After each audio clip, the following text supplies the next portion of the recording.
Hey, how you doing? This is John, and welcome to John's Longbox. I'm staying up late, and I don't know if you could tell how huge this box is, but this is season 1 of Final Girl. It's a fun solo game, so it's a solo only game, so it's perfect for the series of My Hands solo. And already we got Zant in the audience. Looks like Zant, my only audience member. How you doing, Zant? You're up late, or should I say you're up early? I don't know where you are. But good to see you. Gets me my blessing. I'm gonna need it with this game. This is a tough game. I thought I would show you how to set up and everything with this game. So this is a huge box. Oh, geez. So let's. Okay, there we go. I'm just gonna. I cleaned off this table and everything today. I'm just in a cleaning mood. I'm cleaning out my comic book room. So this is like the page and insert that shows you everything that comes with it. I'm going to put it over here. And then this is the inside of the box. Oh, you're 1 hour behind me. Okay. So you're up late. Are you a night owl like me? When I'm out of work, man, I just revert to a I'll stay up at night. I'll stay up all night. And it's cold out and it gets dark, so who cares about going outside? They always say, like, could you stay in this house, no Wi-Fi, no it for a month for $1 million? Yeah, easily. I'll read comics. I'll play board games. Easily.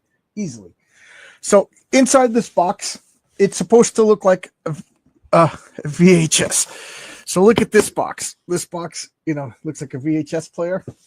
So I'm going to open this up and just start setting up the game. So here is the play mat.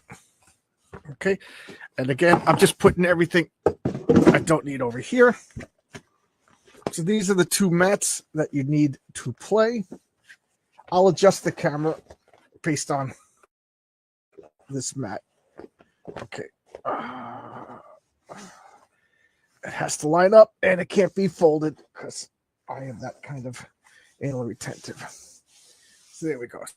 So now I will adjust the camera.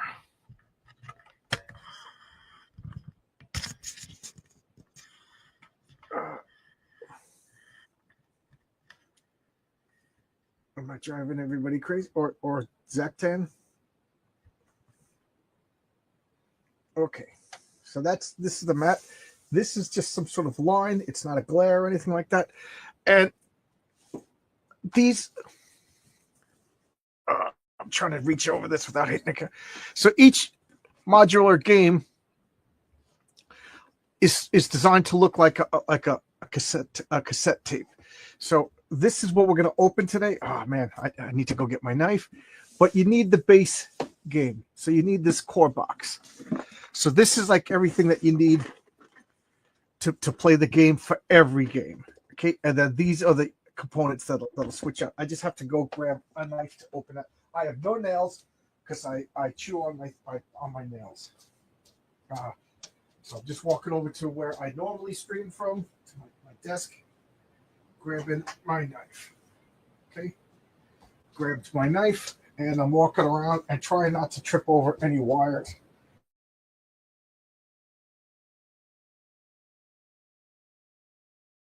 I got the.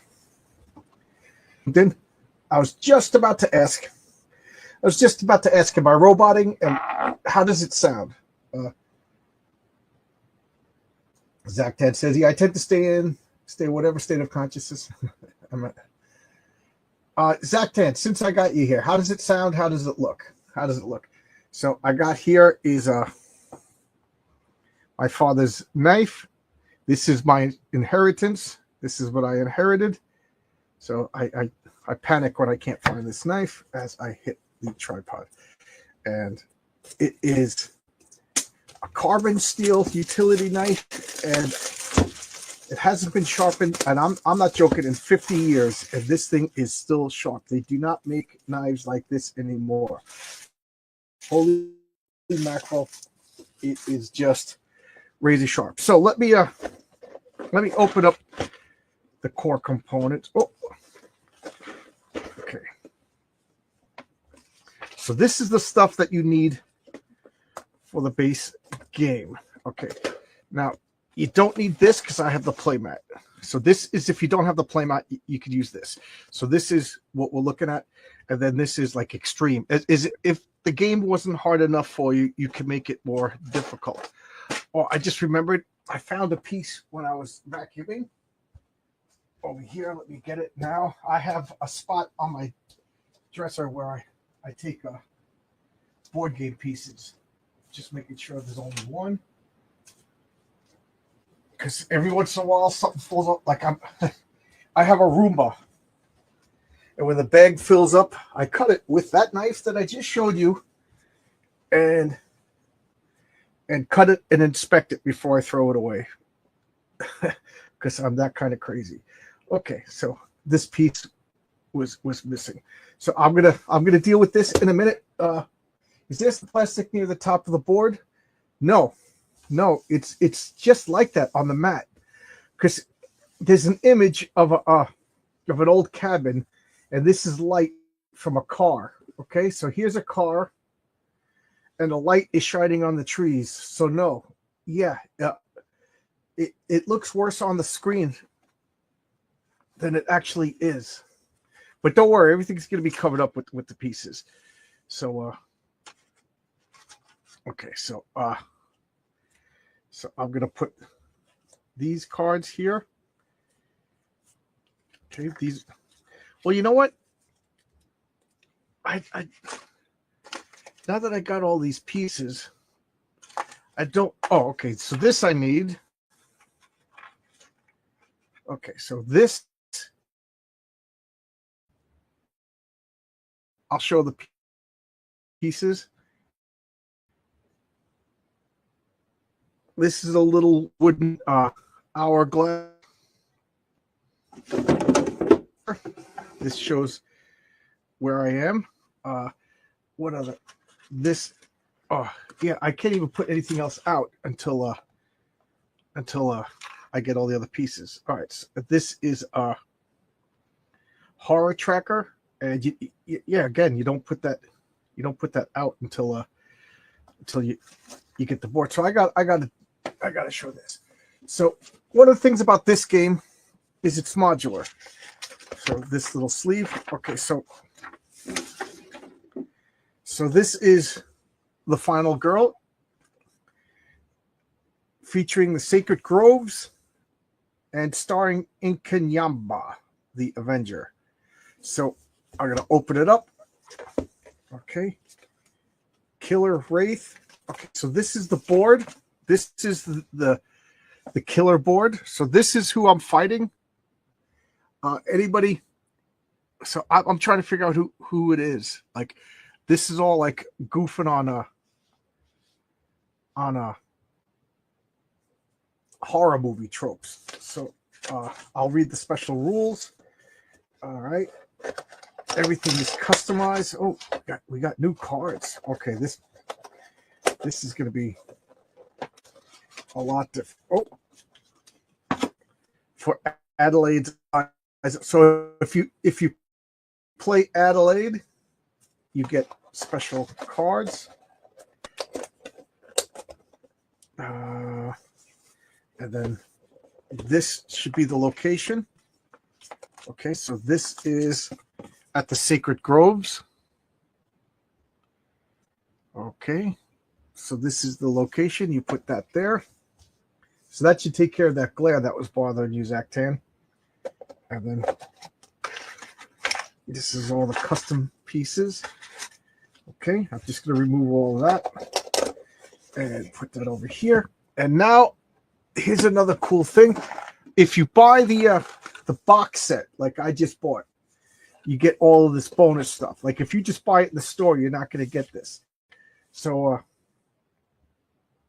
you know what? Before I start getting all the specialty stuff, let's figure out how to play. Killer Wrath, Divine Wrath. Okay, this looks like it might be complicated.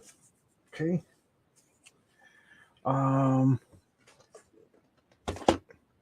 Where's this box? Okay, so I just want to look underneath. Yes, I figured.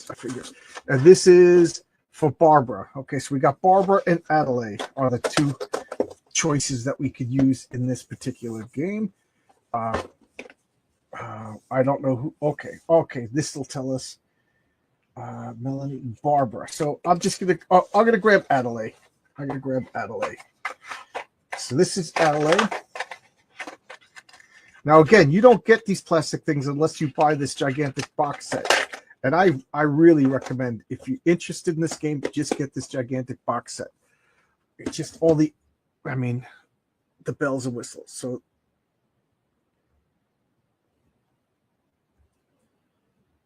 it's not focusing, but this is Adelaide. So she's got a garbage can cover and a baseball bat. I'm just going to put her here because I don't know where she starts. And I'm going to put all these cards over here. And we got to look at... Okay. Let's check out the... Before I start reading rules, let's check out the... Hey, John. Oh, he's saying, your video is a slideshow at the moment. Oh, God. Is it bad? How bad is it? Is it really bad? Can you hear me? Zaktan, some person, just let me know. Is it like so bad that I should just shut it down, or can you deal with it? All right.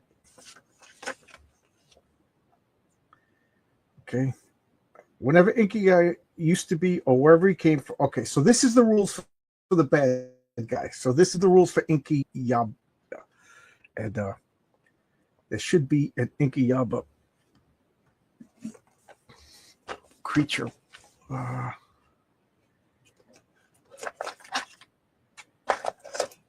I can hear everything. The image moves a bit at a time. Yeah. I got to get a booster because the Wi-Fi is upstairs and I'm downstairs. I'm like, I'm not hardwired, but maybe I could get a booster or something.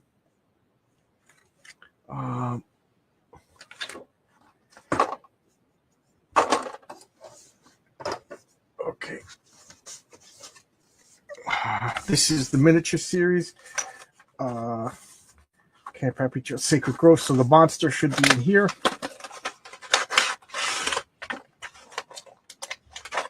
And once I take them out, okay, so this is Inkayaya, however you pronounce it, Ink Yan Yamba.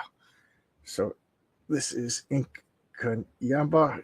He looks like an African witch doctor with like size. So I'm just gonna put him over there. And I'm gonna put this back. And as I play them, I put them in their respective boxes because I'm always trying to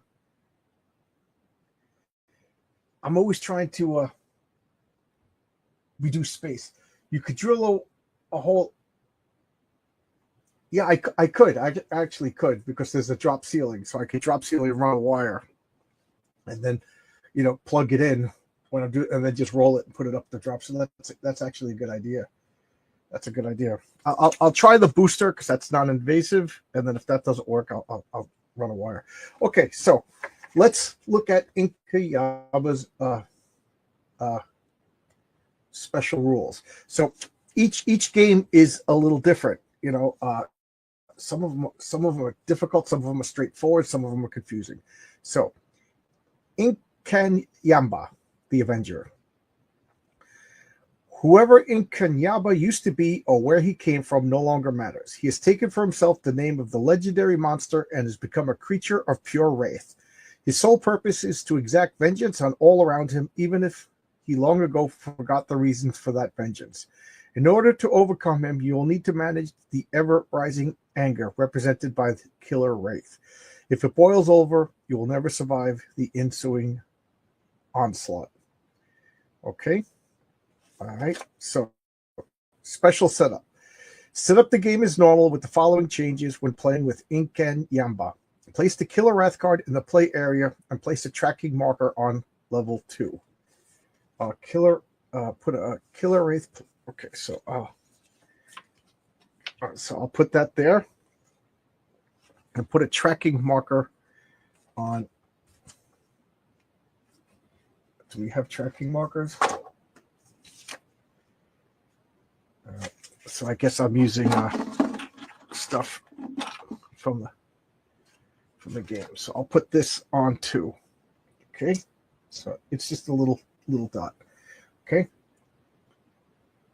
include the atonement action cards in the action tableau. Okay, so there's special cards. Okay, so these are cards. Okay, that extra cards that I could get. So I'll put them over there. I'm going to be Adelaide. So this is Adelaide. So every time I rescue somebody, I put the little figure over here, and I get little bonuses. When I fill up the entire card, I get this power. But I don't want to read the power. I like to be surprised.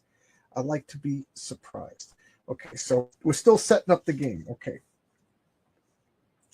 Whenever you are instructed to increase or decrease the wrath, okay, move the tracking marker on the killer wrath card up or down to the appropriate number of levels. The marker can never be below 1 or above 10, so ignore any additional increases or decreases that would move the marker beyond those levels. Okay, just let me know if somebody could periodically say I sound good or whatever. Okay, so I'm reading this right now. Whenever you are some card effects will allow you to reduce wraith, but the primary way is to purchase and play atonement cards. Atonement card actions may be played to try and decrease the killer wrath or divine wrath. They are unique in that there's an additional success line for you to get 3 or more successes on a horror roll. Okay. Okay. All right. I'm not 100% sure what that means, but I'll figure it out. Okay. All right. So the sacred groves. So this is the rule for him. All right. For Inkenyaba. All right. Whenever Inkenyaba used to be, or wherever. Oh, I read that already. Okay. So now this is the rules for the sacred grove.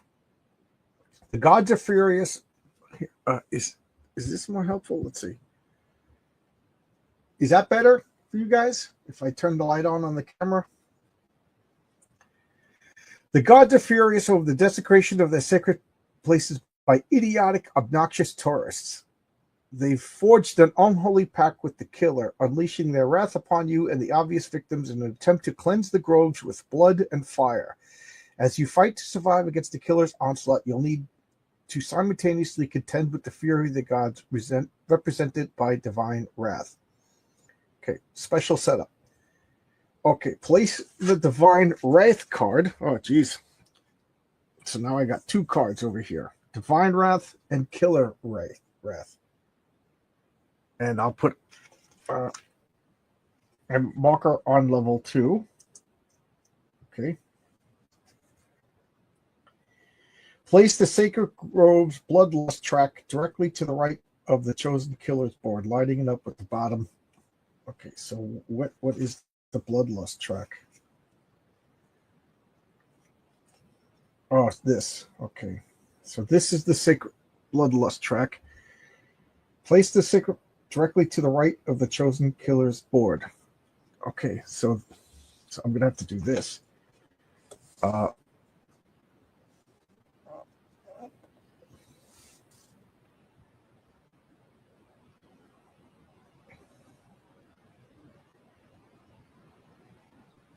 Lighting it up at the bottom. Okay, so like that. Okay, all right. So I'm going to have to do that. Luckily, these spaces aren't really used too much. All right. It just bothers me that it doesn't match up. It bothers me that it doesn't match up.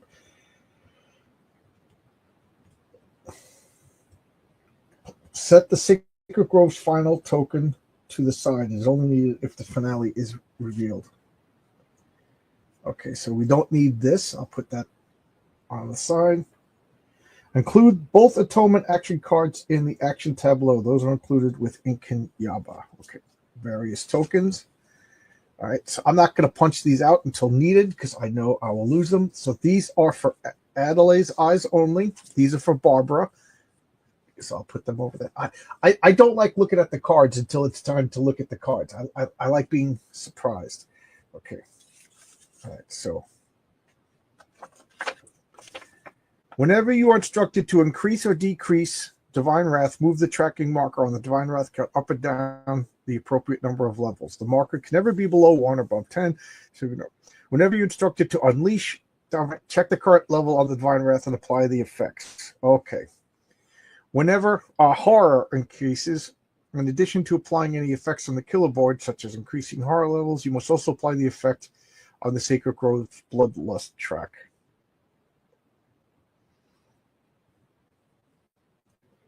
Where is that track?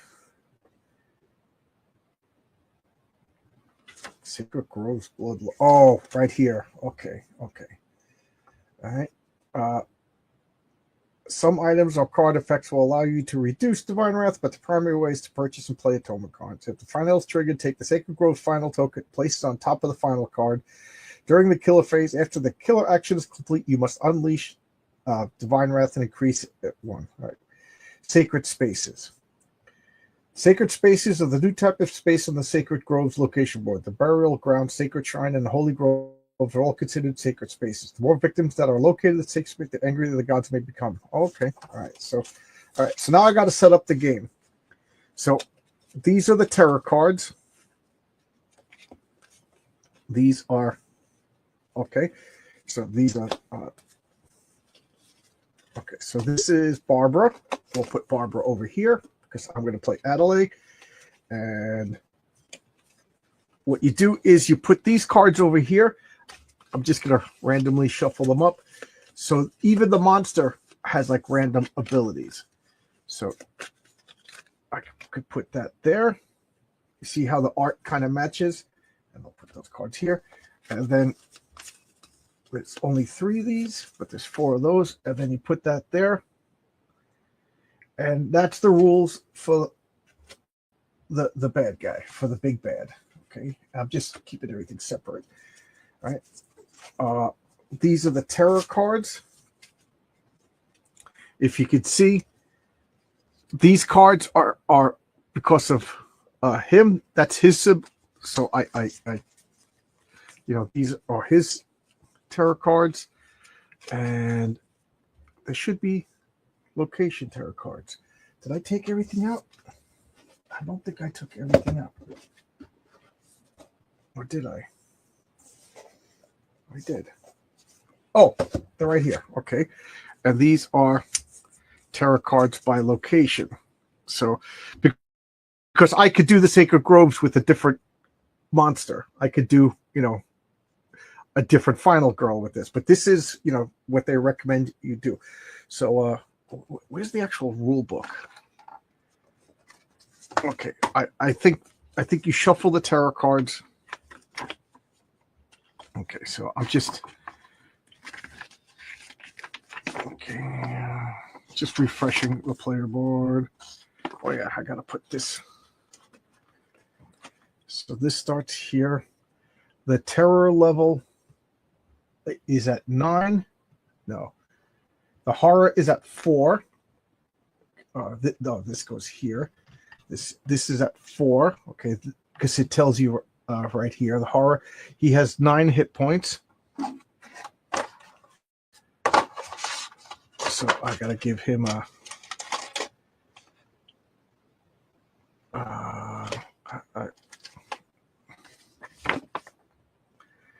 Okay, I'll try.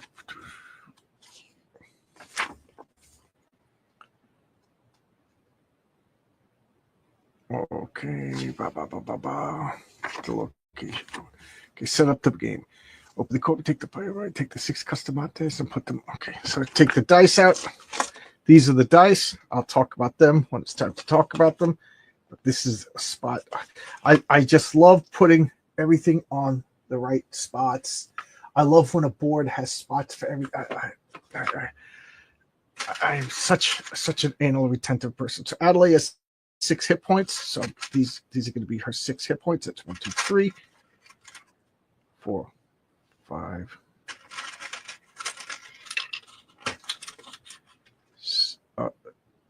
That's hit point. Okay.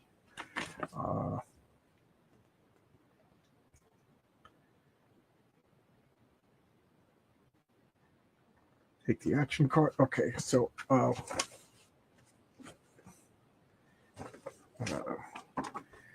take.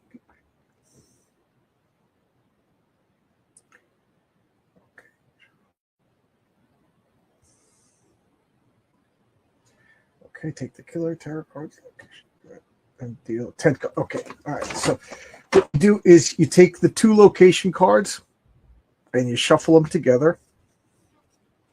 So this is the Terror deck. The Terror deck. Okay. And I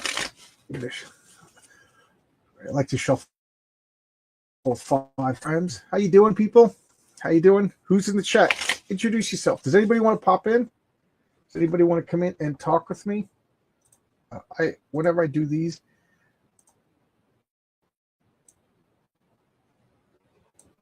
I throw the link in the chat if anybody wants to pop in. There's the link if anybody wants to just hang out with me and talk. All right, so I'm just shuffling the deck. I have a bad habit of never shuffling things enough. So I'm going to, they say that 7 shuffles is maximum randomness. So that was 3, 4,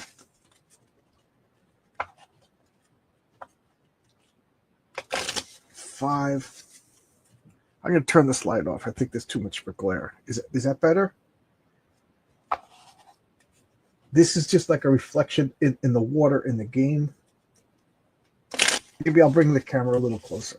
Okay, so 1, 2, 3, 4, 5, 6, 7, 8, 9, 10.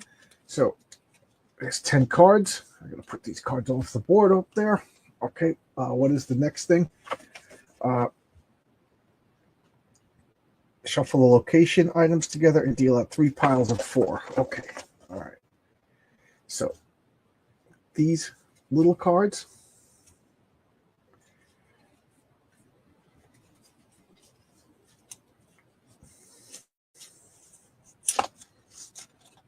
okay, so these are little decks of cards. All right, so these are setup cards.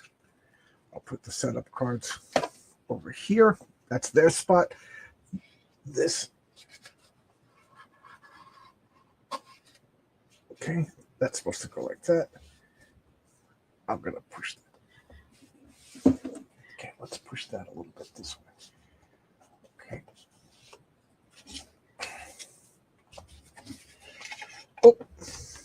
Oh, as I knock everything down.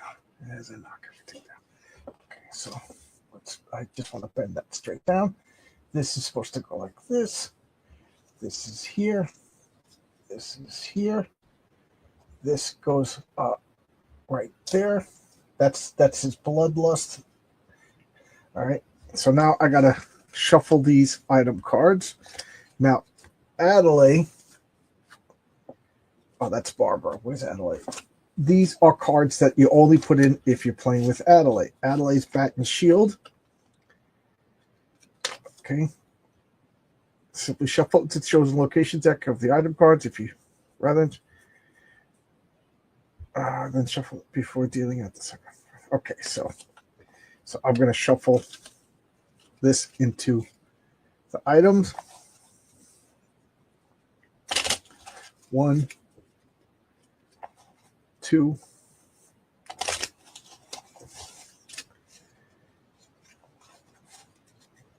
This game looks complicated,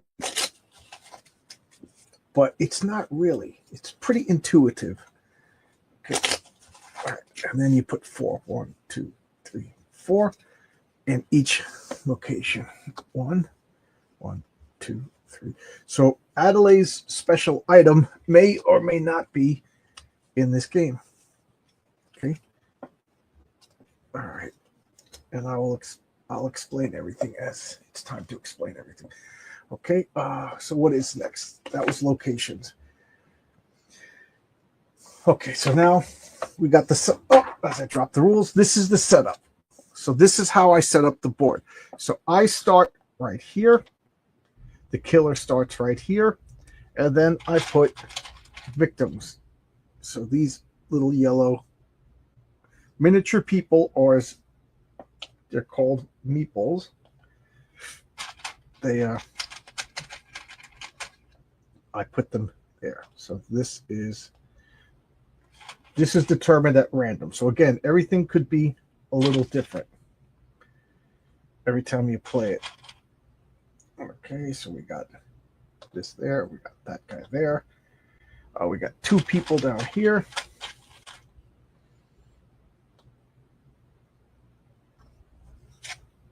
And we got one. Oh, there's different color meeples, but that's to indicate like special things. So just regular meeples are yellow. And that's that. So I'm just going to put that there to show that. I dropped the rule book.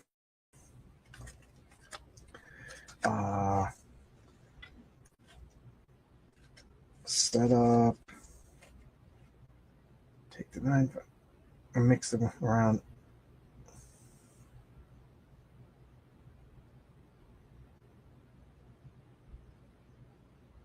Taste. Okay. Okay. So, put out the monsters. Okay, so I have 5 hit points, and well, I saw it. So, okay, so I have 5 hit points, and that.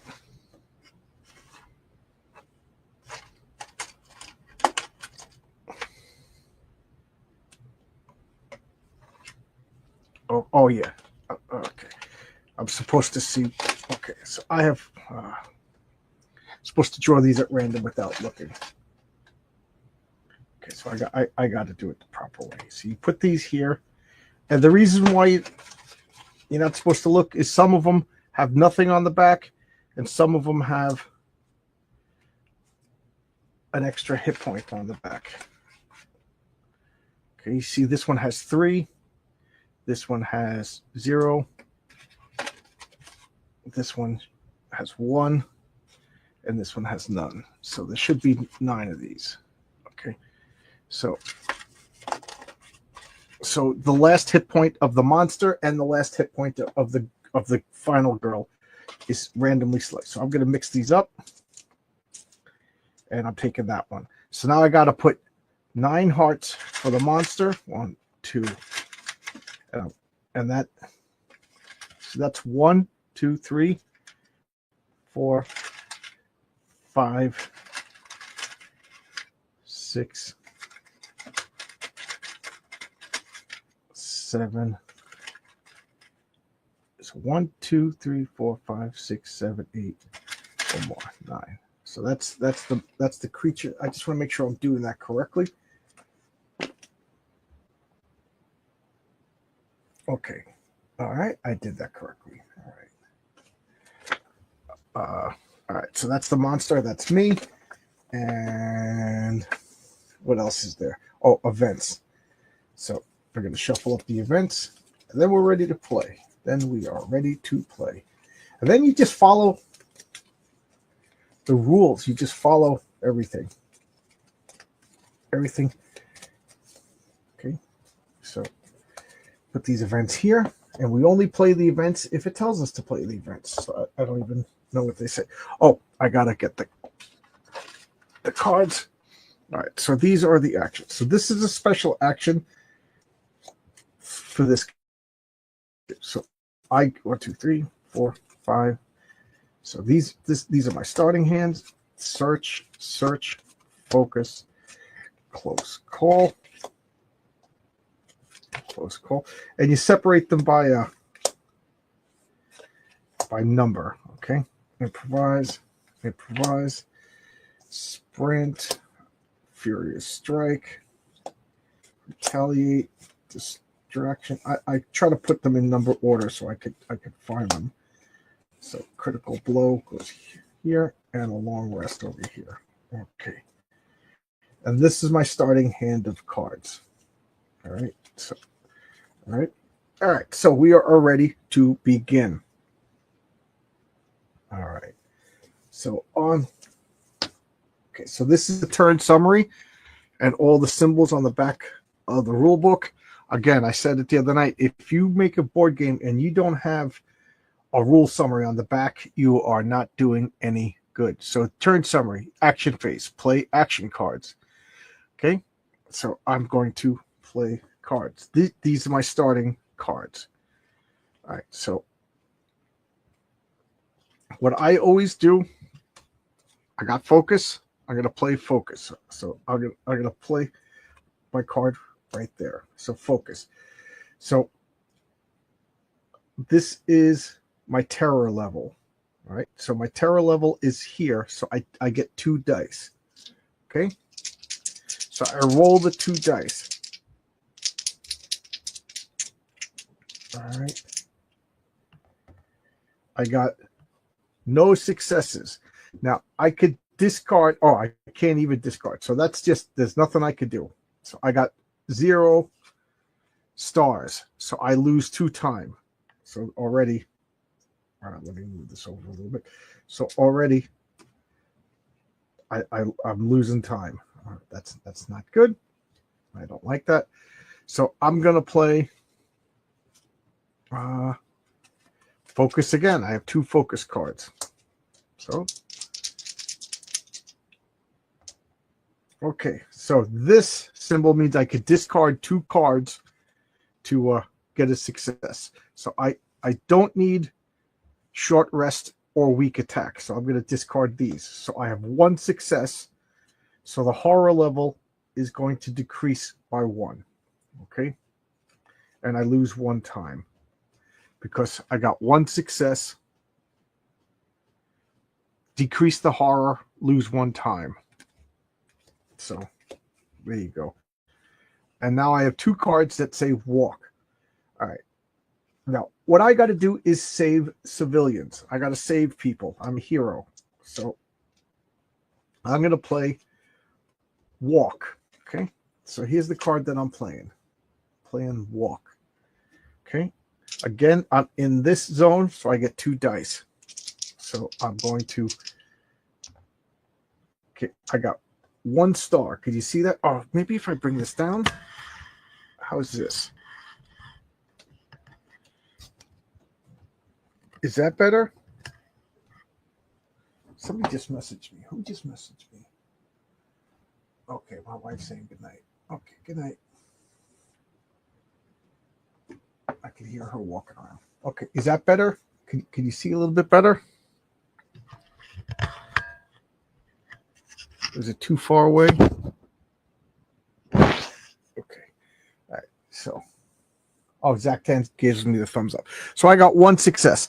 So 1 success on my card says, I always do the time first because I always forget. So I burn up 1 time and I move 1 space. This is my discard pile. So I'm going to move 1 space. So wherever I walk, people follow me. So I'm going to walk over here because there's 2. Well, the creature's here. The monster's here. So he could start killing people. So I'm going to go here. So here's 2 people. Now I'm in a, can you see this?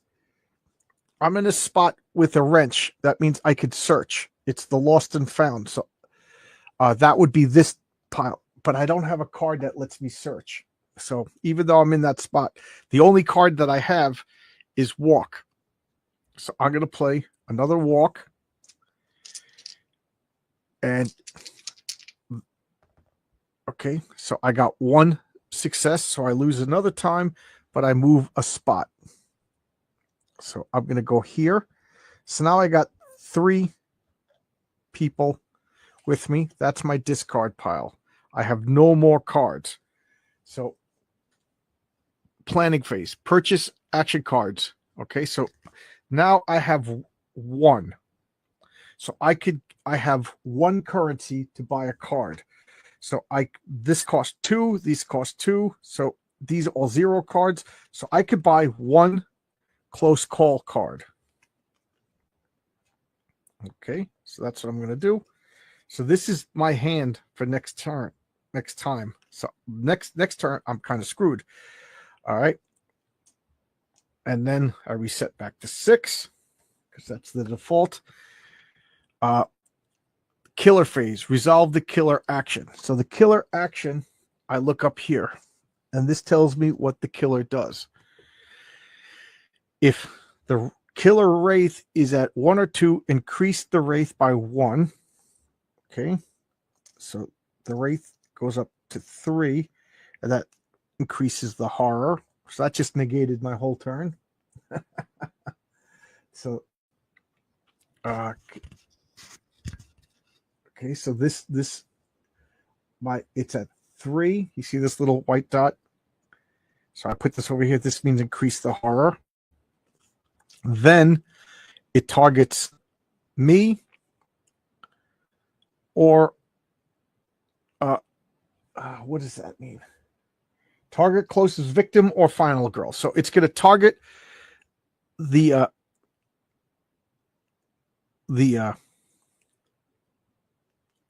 and then kill, but it doesn't have a movement. That's weird. It doesn't have a movement. So how is it going to kill people if it doesn't have a movement? Oh, I see. The movement is up here. Okay, so we got off lucky. So it's targeting one of these 2 guys, but it's not moving. So we got off easy. We got off. Hey, Brian. Hey, how you doing?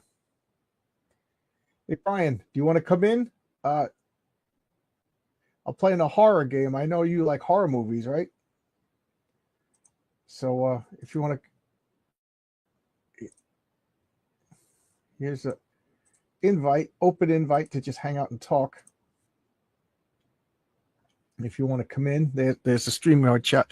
Anybody could come in. Okay, so resolve the killer action and now draw a terror card. So now we're going to draw a terror card. And these are never good. So I'm going to put the camera back up here. Okay.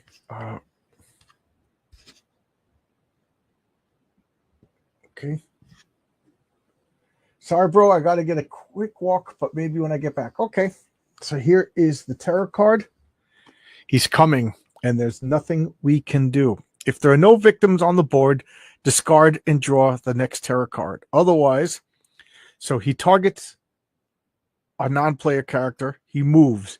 Right now, whenever moves, he gets 2 spaces, but he always stops when he gets to a victim. So he moves, and then he kills. So ta-da! We got 1 person dead. Now, because there's a death, this track gets increased. So, and he's going to get more and more powerful as he kills. So now that's the active terror card. And what is the next step? So, I mean, it's pretty simple, the rules. Okay. If the victim was killed this turn, panic. There was no other victims in the killer space. Upkeep. Reveal final. If there's no terror cards, there's 9 more. Rearrange items. Rearrange the items. Upkeep phase. Okay. And then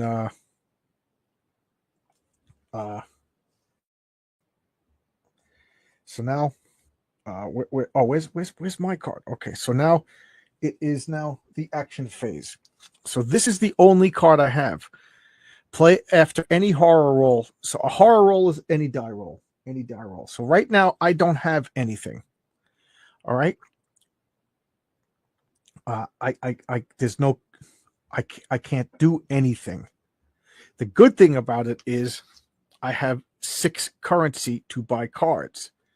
So for 2 currency, I got to buy this. So this was to 4.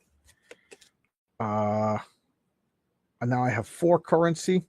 I always like to have I'll buy a search. And now I have 2 more. I'll get a guard card. It's always good to hold on to a card to to distract. There was a rule that I completely forgot about. Okay, let me take various horror rolls. Okay, but there's a rule about discarding cards, resolving card actions, saving victims, searching for items. Okay, at any point before the action phase ends, you may discard as many action cards as you wish for time. Okay, yeah. See, I never used that. I forgot about that rule. So now, then these cards that I spent, I'm actually going to have to do this. Okay, so because if you don't do it properly, you go back and I could buy them. But so these are my next. There's an order of operations. Okay, return it. Okay, planning phase. Yes. Purchase action cards. Okay, so I do get these back. Okay, so these are now back. Okay, so I'll do this because so now I have a giant hand, but unfortunately, my whole turn was just grabbing cards. I'm just gonna put these here because I don't like to hold the cards for long because I feel like I'm disintegrating them. So now the creature is gonna go. So I didn't really get to do anything, but that's the way it goes. So resolve the killer's action. The killer, again,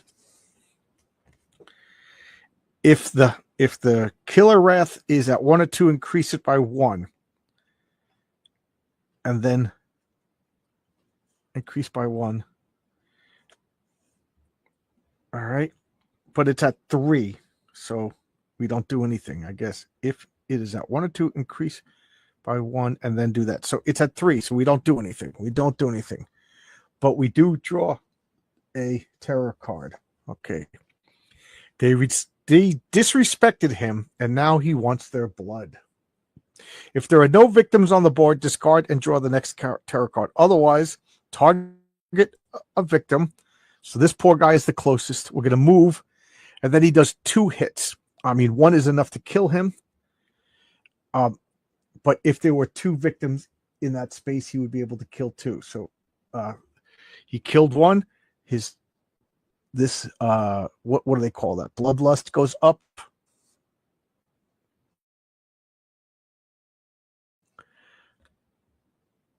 Oh, okay. All right. So increase the divine track by the number of victims at holy spaces. Oh, 1, 2, 4. I forgot to do that. So 1, 2, 3, 4. Oh man. So. Oh man. Oh no. Okay, we do that. I forgot about this. Okay, so now increase the killer wraith to the number of victims killed this turn, 1. So we got to increase this by 1. So he's going to move 2 spaces to there. Jeez, this guy. I have a feeling I'm going to lose this game. So I'm going to do a close-up of this board just so you can see. Okay, I'm over here with 3. He's over here in a space with 2. Okay. All right. So there's going to be some murdering going on next turn. I got to get like a third camera so I could just like superimpose it. If anybody's good with this kind of stuff and could help, I think a camera from the ceiling that I could just like extend would probably be the best. All right, so where am I? Reveal final. Okay, there is that. So now we're back to the play action cards. All right, so I'm going to play focus because I'm down. My horror is so bad I only get 1 die. Jeez. That just sucks. Okay, so 1 6 success. So good. Oh, my time is right here. So one success is I lose one time, but this goes up. So that's good because now I have 2 dice instead of 1. All right. All right. So I should have another focus in here. I'm going to play a second focus, but this time I get 2 dice. All right. So I could discard short rest and weak attack to get 2 successes. Okay. Could you see that? 2 successes. I decreased the horror and I gained 2 time. That is awesome. That is awesome. That's why you always want to play your focus cards. Okay. I'm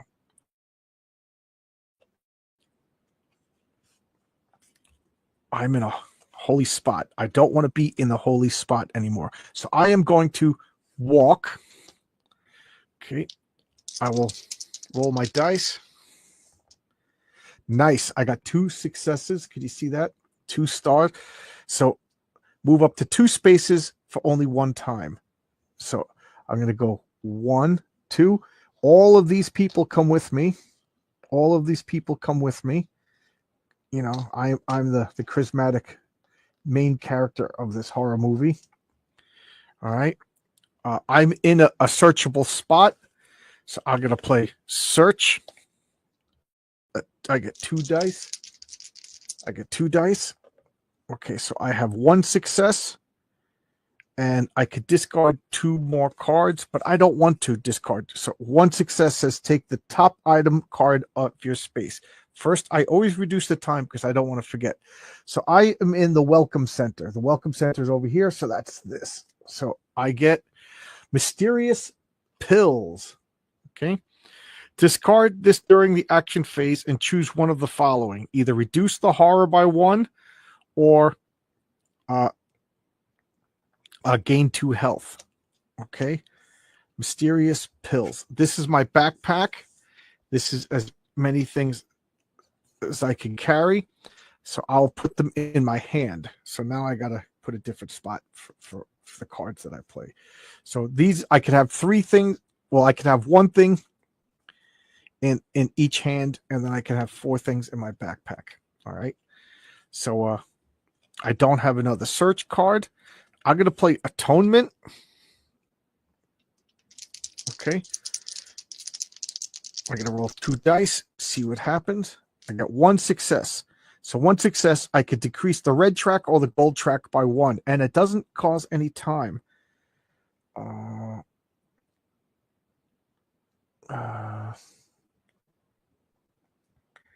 What do I want to do?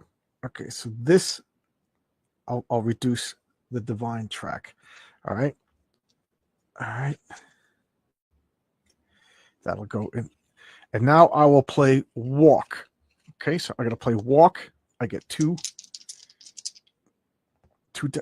successes. Nice. Nice. That is awesome.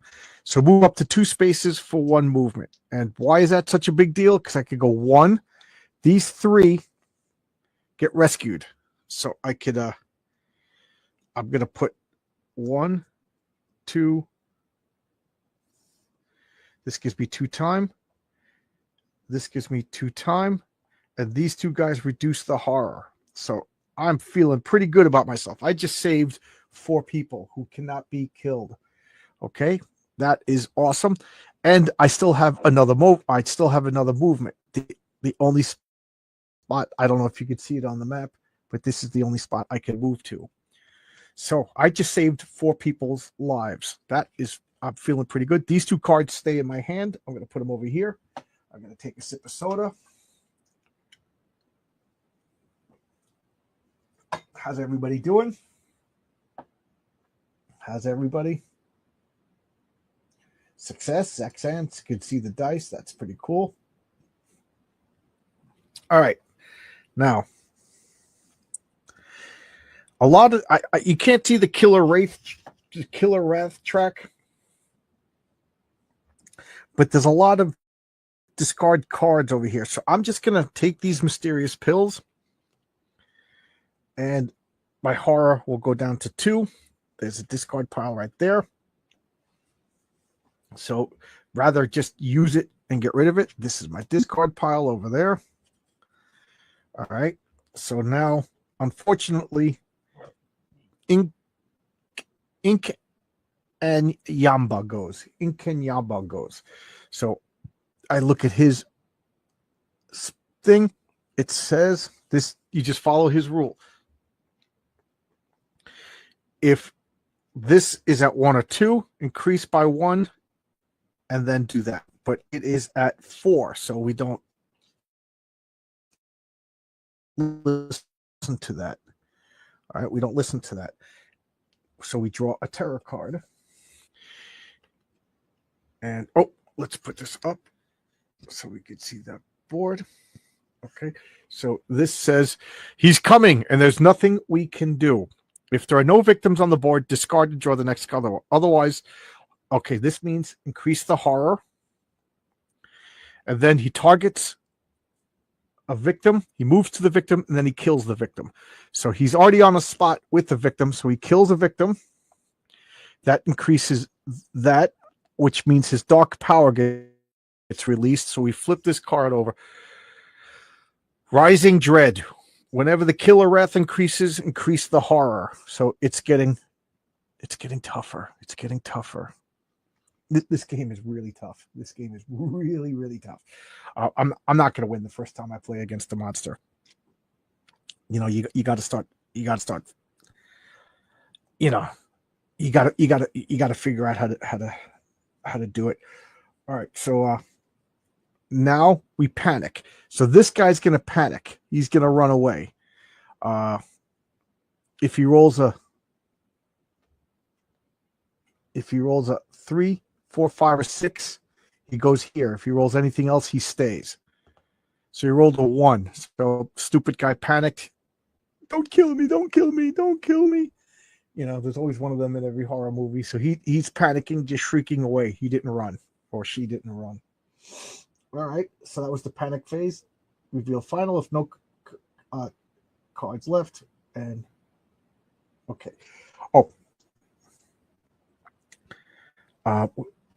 That's my deck. So these, once you push it, okay. I forgot to buy the cards. I forgot to buy cards. I have 8 action, and I didn't buy any cards. I can't buy these because those are on a cooldown. So I have 8. So I'll buy another Atonement card. Gives me 6 left. I'll buy another Search. That gives me 4 left. I'll buy an Improvise and then a Close Call. And then I'll reset. So now, once you buy the cards,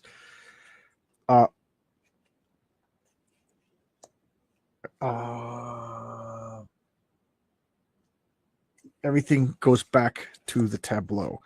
So I can't use these 0 cards. These are on a cooldown. Okay, they weren't available for purchase. That's why I leave them over there. I already did the monster out of order. That drives me nuts when I do things out of order. But now it is my turn. Okay, so now I have this deck of cards. These are all the things that I could do. Okay, a blue card means I do it on the monster's turn. Black cards are my regular cards. So I am on a searchable spot. So I'm going to play search. I'm over here, so I get 2 dice. So let's see. Okay, I got nothing. Okay, so I'm going to play close call. Reroll all dice for 2 time. So I get to reroll these 2 dice. Okay, I get a success. Where am I? I'm in the welcome center. So I get this card. An old rifle. Nice. An old rifle. 1 success. I lose a time, so I'm down to 3 time. The old rifle can only modify the weak action card. If you are at a sacred place, +2 to the maximum range. Okay, so the range is I need two hands to play this, so you put it in the middle. So I'm carrying a rifle.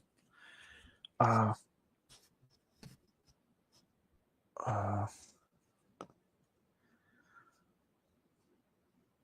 I see. So the weak action card, I could use 1 or 2 range. So I could go 1, 2. I got it. A 0 range would mean a 0. I just want to see, is there an explanation? Yeah, a 0 range would mean the spot that I'm on. So I could shoot up to 2 spaces away. If you are at a sacred spot, +2 to the max, so I could go 4 spaces away. Wow.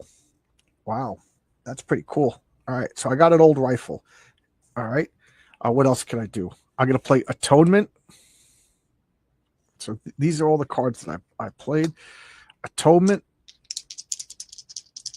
2 dice. Okay, I got 1 success.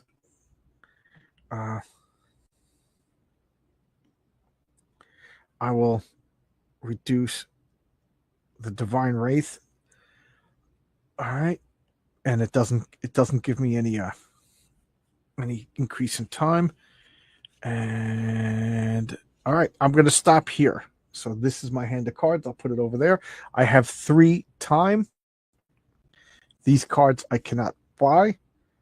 So right now, I could pick up all the 0 cost cards. So I get those back in my hand.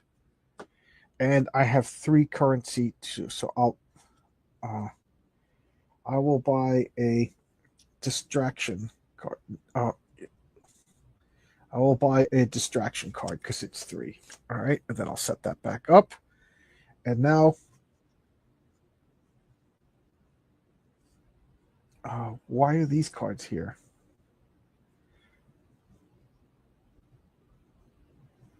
Crap. This should have been there. Okay, so, all right. So, I look at the monster. If it's at 1 or 2, it's not. That's why I'm not decreasing this. All right.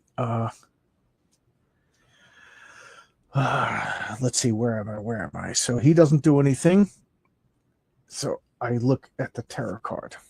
Uh-oh. There's a lot of writing on this.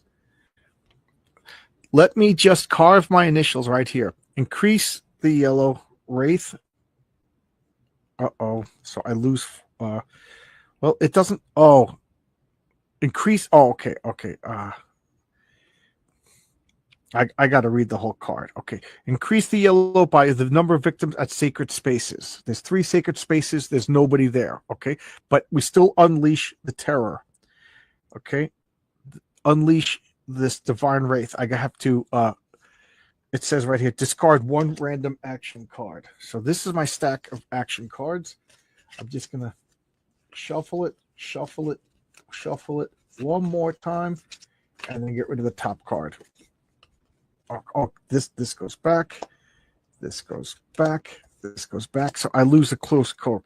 All right, that's not the best, but it's not the worst either. All right. Place 2 new victims at the sacred shrine. So other people just show up. So at the sacred shrine. Where is the sacred shrine? Oh, right here. Okay, so 2 people just go there. All victims adjacent to this sacred shrine move there. There's nobody adjacent. Okay, so as far as terror cards go, that one wasn't too bad. Okay, nobody panics because nobody died. Unbelievable, nobody died. And then, what does it say? Every time. No, red is active. Okay, I'm just making sure I'm doing everything because there's a lot to keep track of, but it makes sense. Okay, so now I'm back at the beginning of my turn. All right, so I'm pretty. I'm gonna play focus. Okay, nice. 2 successes. Do you see that, Zach 10? More meat shields. Uh, yes and no. No, actually, you don't want a lot of victims because every time the bad guy kills, he gets more powerful. So it's not meat shields. It's fuel for the bad guy. So I got 2 successes. So the horror goes down by 1, and I increased time. That was awesome. I'm going to play a second focus because if I get into the green zone, then I get three cards. 1 success. Okay, so I'm in the green zone. So now I get 3 dice, but I lose a time. All right, so that goes to the discard pile. I will play a distraction, but I get 3 dice for distraction. And I get 1 success. Okay, this goes here. I gain a time. Okay, and what else do I have? Walk, guard, and improvise. All right, so I will play walk. Okay, I get 3 dice. Oh, villain fuel is bad, but 2 successes is good. Yes, yes. Forgive me for not bringing everything up. 2 successes, so I can move 2 spaces for 1 time. So I'll do the time. I'm going to go 1, 2. All right, so now I got 2 followers. Where is the next? Okay, this is the next flea spot, and I have 1. He's not within range of me yet, so I'm going to play another walk. Okay. I got 1 success with the walk. Okay, I got 1 success with the walk. That's fine. I can move up to 1 space for 1 time. So all of them follow me. Oh, I really want 2 successes. So I'm going to discard improvise and short rest to turn this into 2 successes. Why do I want that? So I can move 2 spaces. So because now I rescued these 3 people. I'm taking away his food, his fuel. So this says move 1 space. That's the bonus for 1 space. So I'm going to go here. Okay, and then I get to flip over her card, and I get this to choose. And I don't know what this says because okay. And for each additional victim save, I get to decrease the horror. Well, it's already at the maximum. So once you decrease the horror, I mean, every time now I get to decrease I get to increase time. So that's because I had 1 extra. Okay, and what is on my hand? There's dirt on my hand. Okay. Choose one of the following immediate effects. Okay, decrease 1 type of wrath to 1, or recover all health, or take up to 6 cost worth of action cards. Oh, I'm taking 6 cost worth of action cards. Oh, I am definitely taking that. Okay, so I will take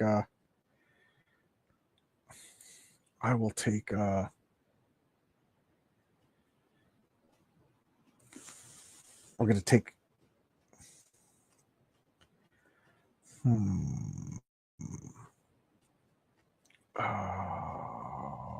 this is tough. I'll take distraction and improvise into my hand. Where's my hand of cards? Okay, right here. Nice. Okay, now I got all these extra cards. This is my discard pile. Now, I have this old rifle, and I don't know if you could see, he's 2 spaces away. So I'm going to play weak attack and shoot him. All right. So I get 3 dice. And I'm going to try to hurt the bad guy. I get 1 success. Okay, 1 success is I do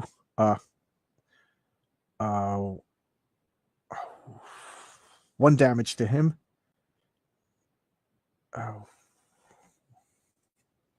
But I lose a health. I don't know how I lose a health, but I lose a health. I guess I don't know. I lose a health and he loses a health. All right, but I don't lose any time. Do I have another weak attack? No, I don't. So I shot at him. So we both got hurt somehow.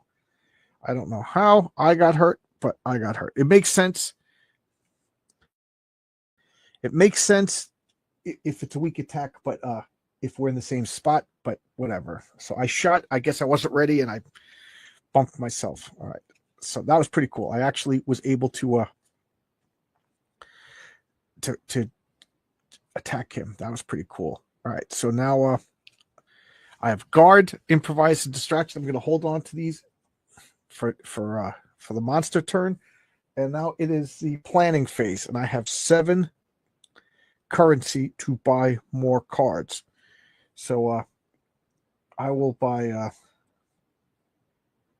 a Furious Strike and an Atonement. So that's 6. Or do I want to 6, 7? That's 8. Let's see. So I will buy a Furious Strike, an Atonement, and a Close Call. So that's 4, 5, 6, 7. So that's all times. So I have a lot of cool cards. All right. I reset the time to 6. These come back.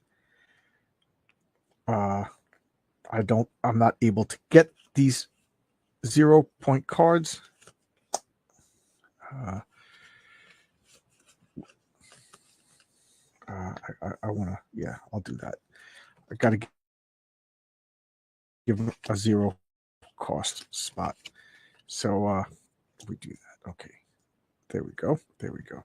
So these are all the cards that next turn, these 0 cards are going to just come right back. So there's like a cooldown. Anything over here is not available to purchase. And then once you purchase, you take your discard and you put it back in the tableau. It's just a little mechanism to force you to plan. All right. So now we look at his, it's the horror is, the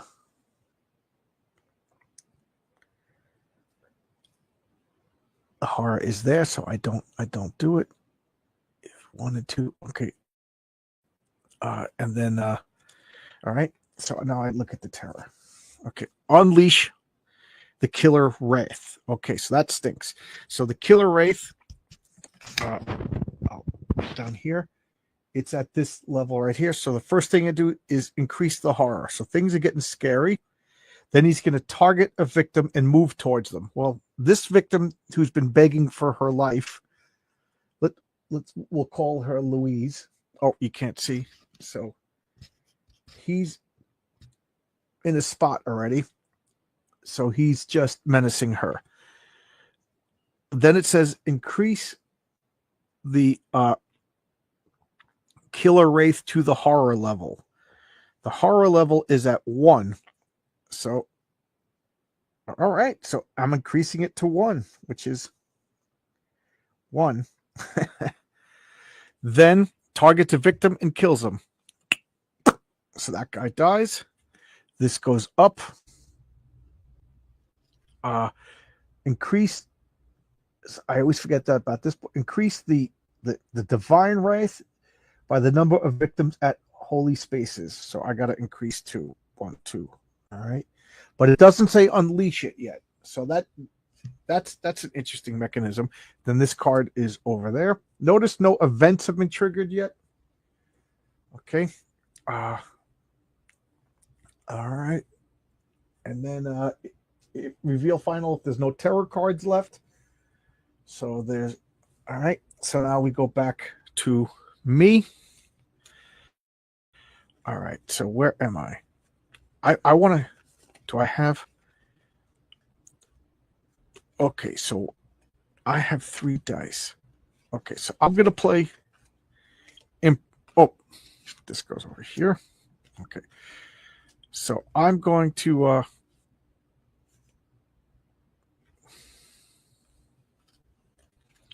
going to play Atonement. I get 3 dice still. I really like that rifle. I really like that rifle. And I whiff. I totally whiff.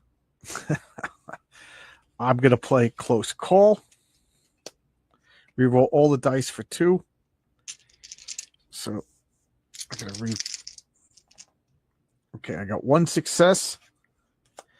One success is decrease. All right, so this is going to go down. All right, so these are in the discard pile. And what am I going to do now? So now I'm going to play. I'm going to play improvise. So I'm coming up with a plan here. I'm Adelaide, and Adelaide has a crafty mind. Adelaide, let's see, Adelaide, what are we going to improvise?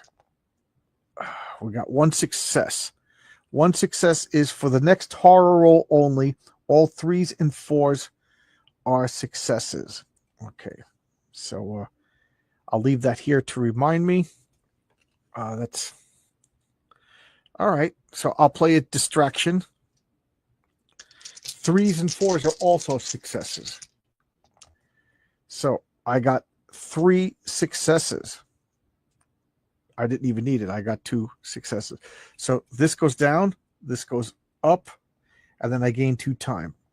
All right. So all right, now what am I going to do? I can't move, but I'm setting myself up for a great next turn. And I have a guard to defend myself. All right. So if the creature attacks me, Incan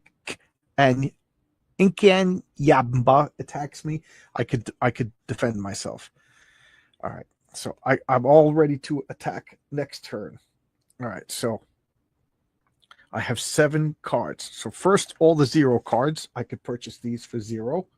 So and now I have 7 currency. So I'm going to take a critical blow for 6. And then a close call for 1.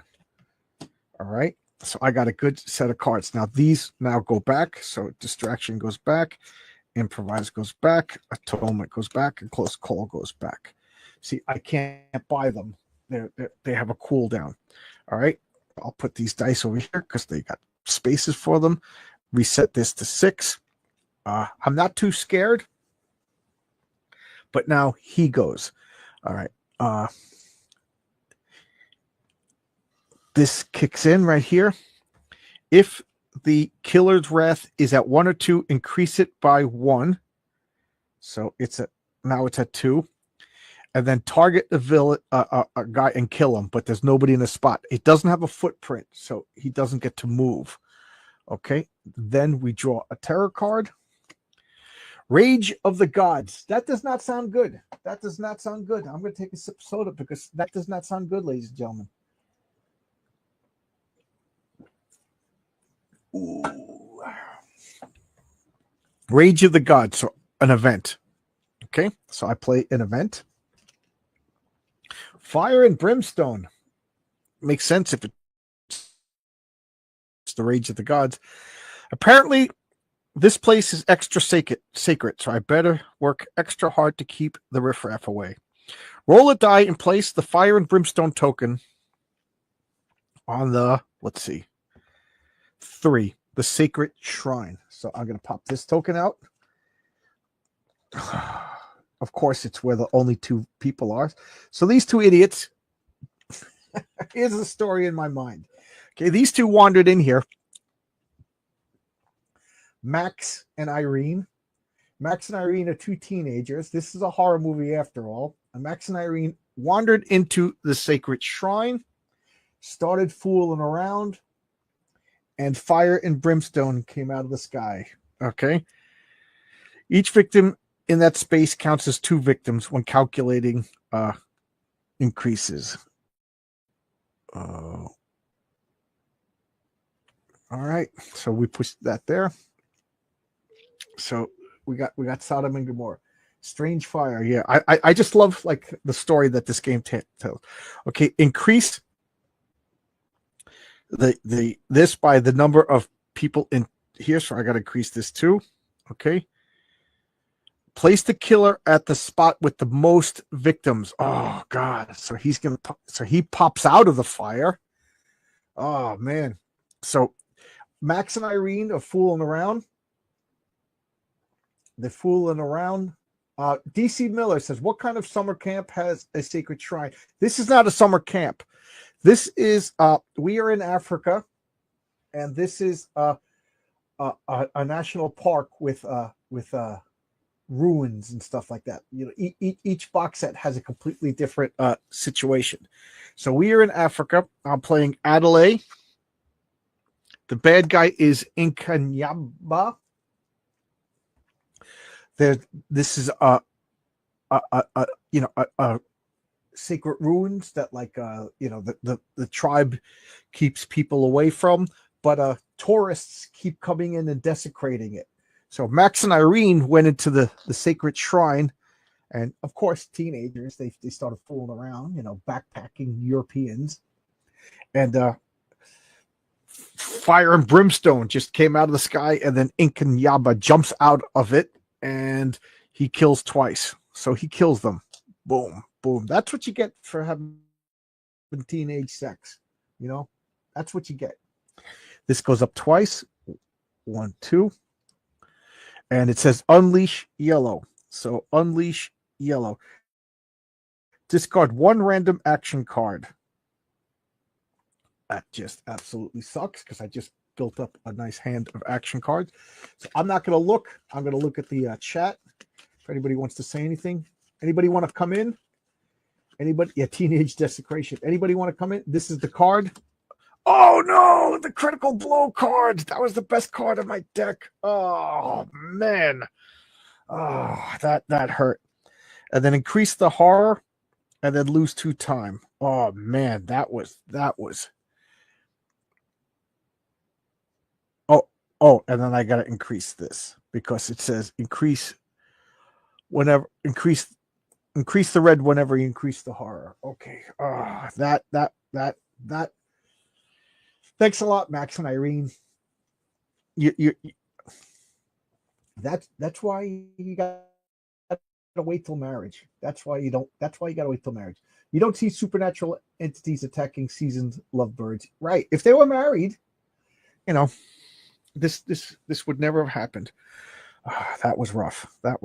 Okay, so now it is my turn. He's 1-2 spaces away, and I'm in a sacred. He's at a sacred spot. So I'm gonna. First off,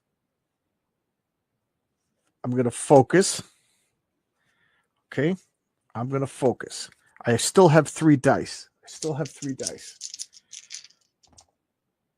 Oh, God. Oh, that stinks. I will play close call. Reroll all the dice for 2 time. Okay, so wait a minute. Yeah. Oh, I'm at 4. That's right, because that stupid card. I got screwed this turn. So I'm going to reroll all these dice. Nice. I see 2 successes. Decrease the horror, and I gain 2 time. All right. So that was pretty good. I'm going to play a weak attack. So I'm going to shoot at him. 1, 2 spaces away. I get 3 dice because I have the rifle.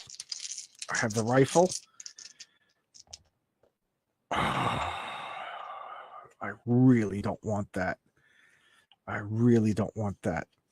So I'm going to discard a focused and a short rest to turn one of these into a success. So I do. We damage each other. I damage him. He damages me.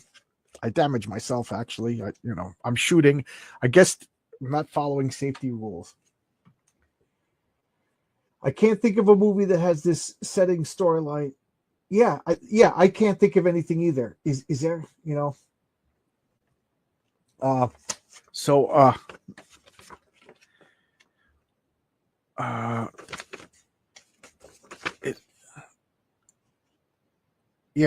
I can't think of. The gods are furious over the desecration of the sacred places by idiotic, obnoxious tourists. So I don't know. So they probably just wanted, an African setting for diversity reasons. But you know what? Don't bother me. I don't care. It's a fun scenario. As long as you're creative with this kind of stuff, it doesn't bother me. So I still I thought I had another weak attack. Oh, I thought I had another weak attack. All right, well, I'm gonna go charge him now. So I'm gonna walk. I'm gonna walk. Okay, I got one success. One success is move one space. So I'm gonna go over here, put that in the discard pile. I'm gonna walk again.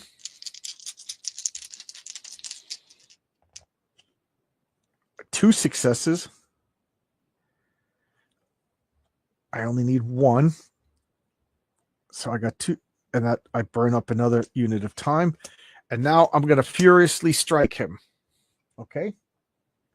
So furiously strike him. I got 3 dice. So I shot at him.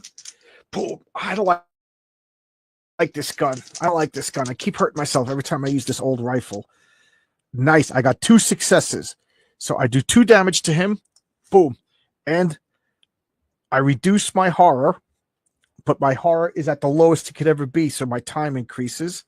That was possibly the best, not possibly, that was the best thing I could. And now I have a defense card. So I'm going to end my turn. I'm going to end my turn. All right. I have 3 currency. I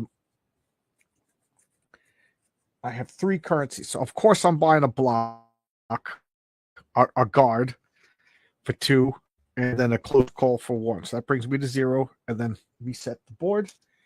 I put all of these cards back because remember, I can't purchase cards that are in the discard pile. So now I reset these. These go over here, and they're available next turn. DC Miller, this is the pile of bodies. 1, 2, 3, 4, 5, 6. Killed 6 people, but I rescued 1, 2, 3, 4, 5, 6. I rescued 7 people. So there you go. I rescued 7 people. So let's see now.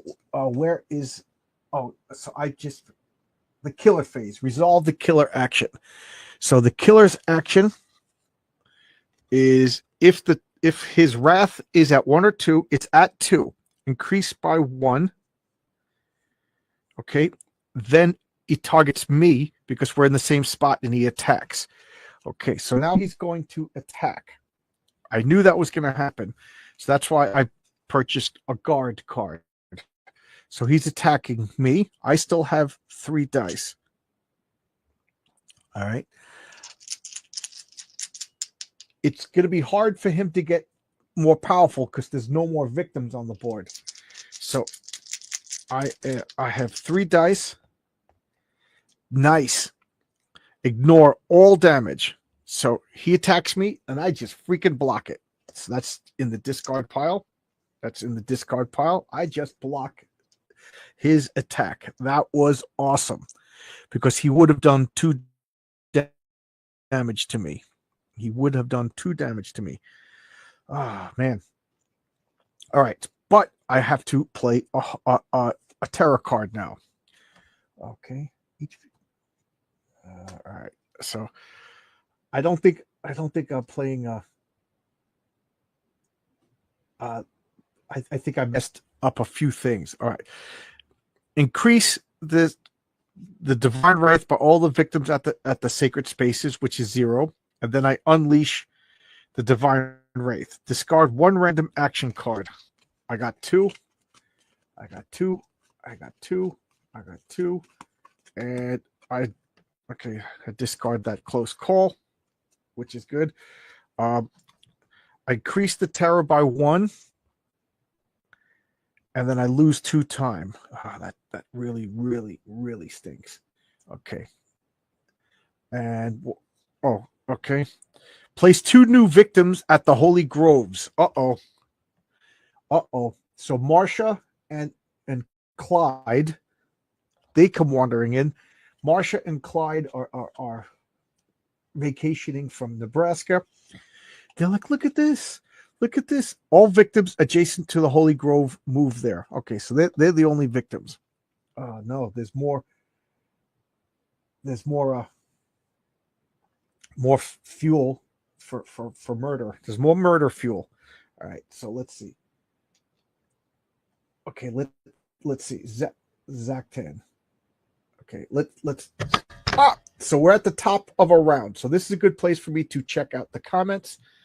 Okay, exactly. New stuff in new areas can be interesting. Using all stuff with random bits swapped for tokenism. Yeah. This doesn't, it's really unfortunate that the way everything is, just because this is set in Africa and has like an African theme, that the first thing we think of is woke or DEI, but this isn't.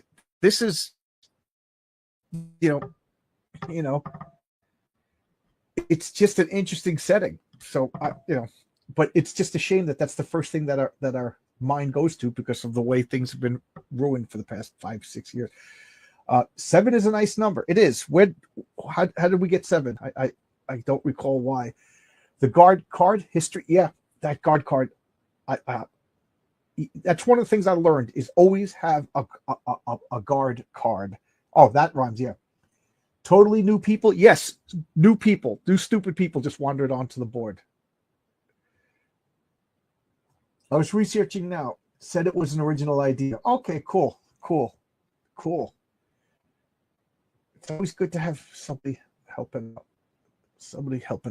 All right, so it's at the top of the round. So at the top of the round, I get to play action cards. Now, the only card I have is guard. So I don't get to do anything. So this is going to be a rough turn. Let me put the dice back, because there's spots there. And now I have 4 currency to buy cards. He's in my space. So I'm going to buy Retaliate for 4. So now I only have 2 cards. I have Guard and Retaliate. So I'm ready. Guard just blocks damage. Retaliate blocks card damage and inflicts damage. So that, and then I also get all my 0 cards back. And then I put these cards back on the tableau for use later. So now I got a whole bunch of good cards. I reset that, but the killer now goes. Resolve the killer action. So if it's at 1 or 2, it's not. So we ignore that.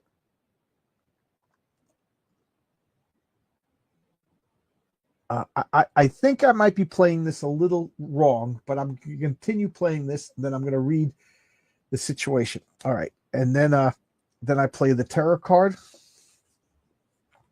Punishment or mercy. Do the following based on the current level of killer wrath. Okay, it's at 4. Increase the killer wrath by 2. 1, 2. Okay. All right. So punishment or mercy. So he's getting more and more angry. That wasn't that bad. Actually. He didn't do anything.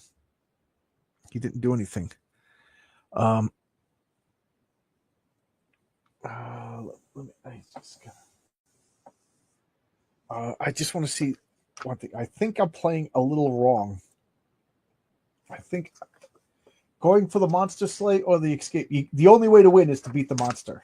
There may be some scenarios where you win by escaping. I don't know.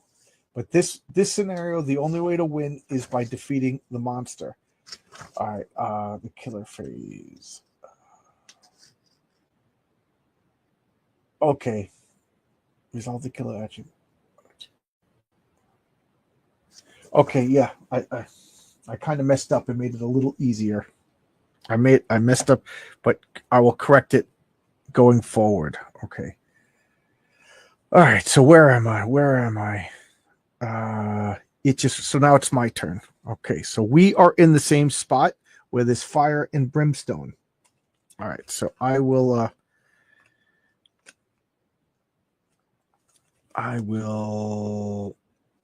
can't use the rifle because it has to be 1 or 2 spaces away. So I will focus. I still get 3 dice. Okay. 2 successes.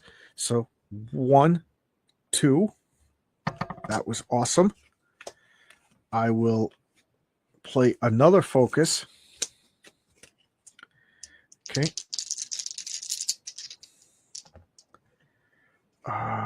Do I want to discard any card? No. So I get 1 success. So this is a wash. It goes up 1, but it cost me 1 time. So that was a wash. All right. So now I will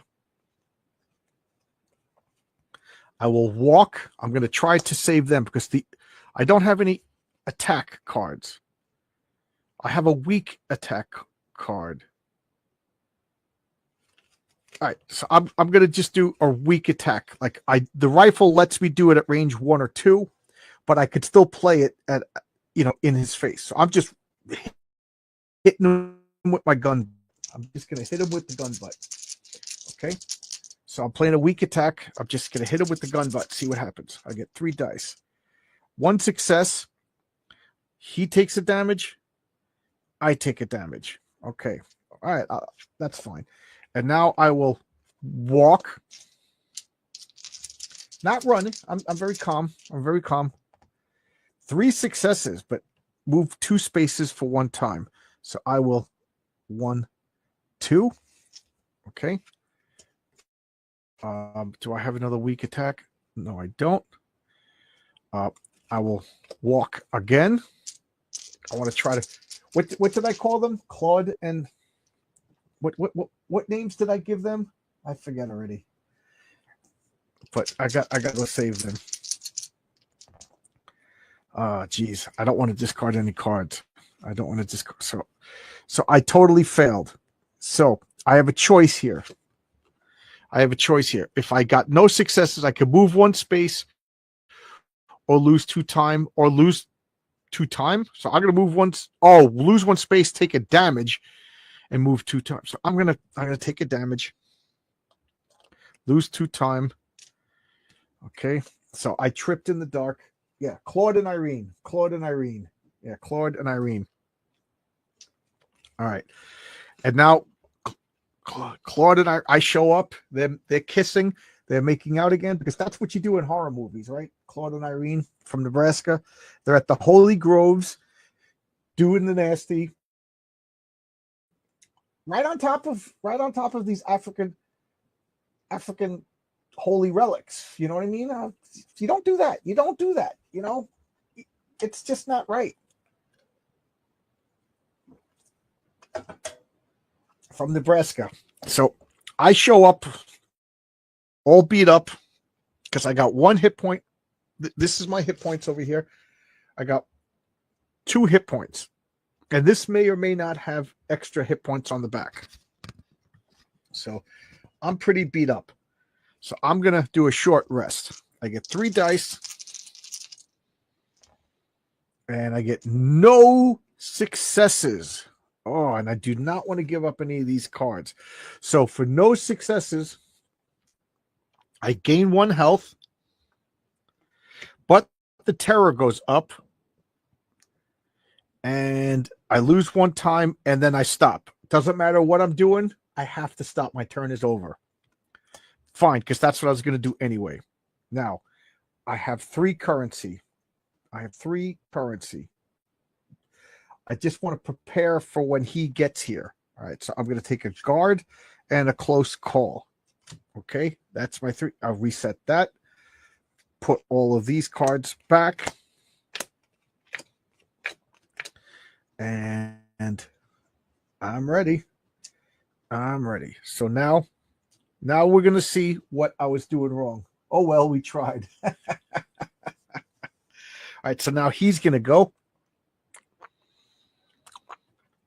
All right. If the killer rate is at 1 or 2, increase it 1. And then we target. Oh, no. We haven't been doing it wrong. Okay. We've been doing it right. That makes me feel good. For those of you who've been watching me, when I was playing Besiege the other night, and I was talking how I kind of get obsessed with playing a perfect game. a perfect game doesn't necessarily mean I win. It just means I played by all the rules correctly. So far, I've been playing by all the rules correctly. I thought I messed up. Okay, so this is what I thought. So you still do this. So if the red is at 1 or 2, increase the red. So we're currently at 6. Then you target the final girl or a victim and then attack them. But there's no movement. So that's good. So we have been doing that right. Good. There's no victim there. He's in Kanyaba is at the Sacred Shrine, which still has a fire and brimstone on it. Now we flip over a terror card, a fickle temper. Make a horror roll. Okay. So how many dice? I guess I use 3. Okay. 1 success. I got 1 success. Choose one of these tracks to decrease by 1. So I'm going to decrease the divine right. So they're both at 6. Then he's going to target. Could you see this? He's going to target a victim and he's going to move to him. So he currently has a movement of 4. So 1, 2, 3. I knew that was going to happen. Okay. And then he's going to kill. Okay. So he is in my space trying to kill one of the people under my protection. So I am going to retaliate. Okay. So you play this. So he's going to do 2 damage.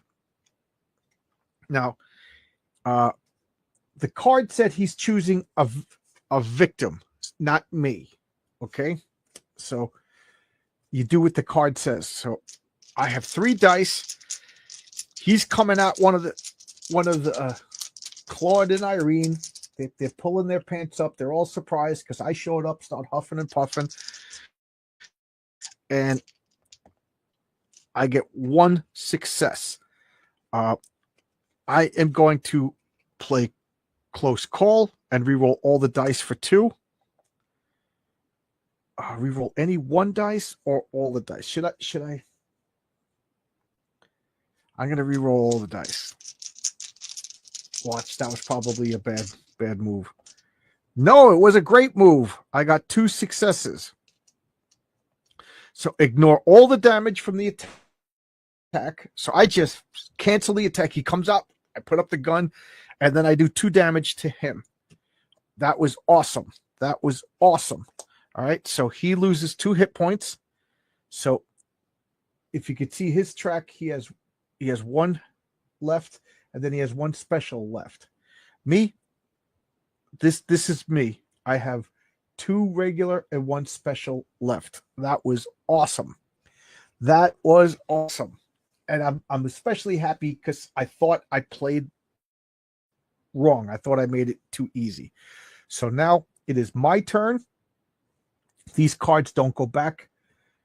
These cards in the discard do not go back until after my turn. So, but I start my turn with 4. So I only have a guard and a guard card. So I can't do anything. So I have 4 currency to buy. So I will, I'm going to buy a Furious Strike card. I get all of my 0 cards back. Then I put these cards back. Okay. And I reset that back to 6. Put the dice back because I'm a crazy person and I have to put the dice back in their spot. And now it's his turn.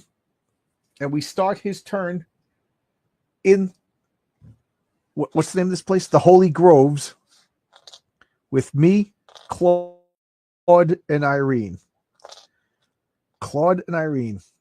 Tell your agents, good job. You guys got a good role in this movie.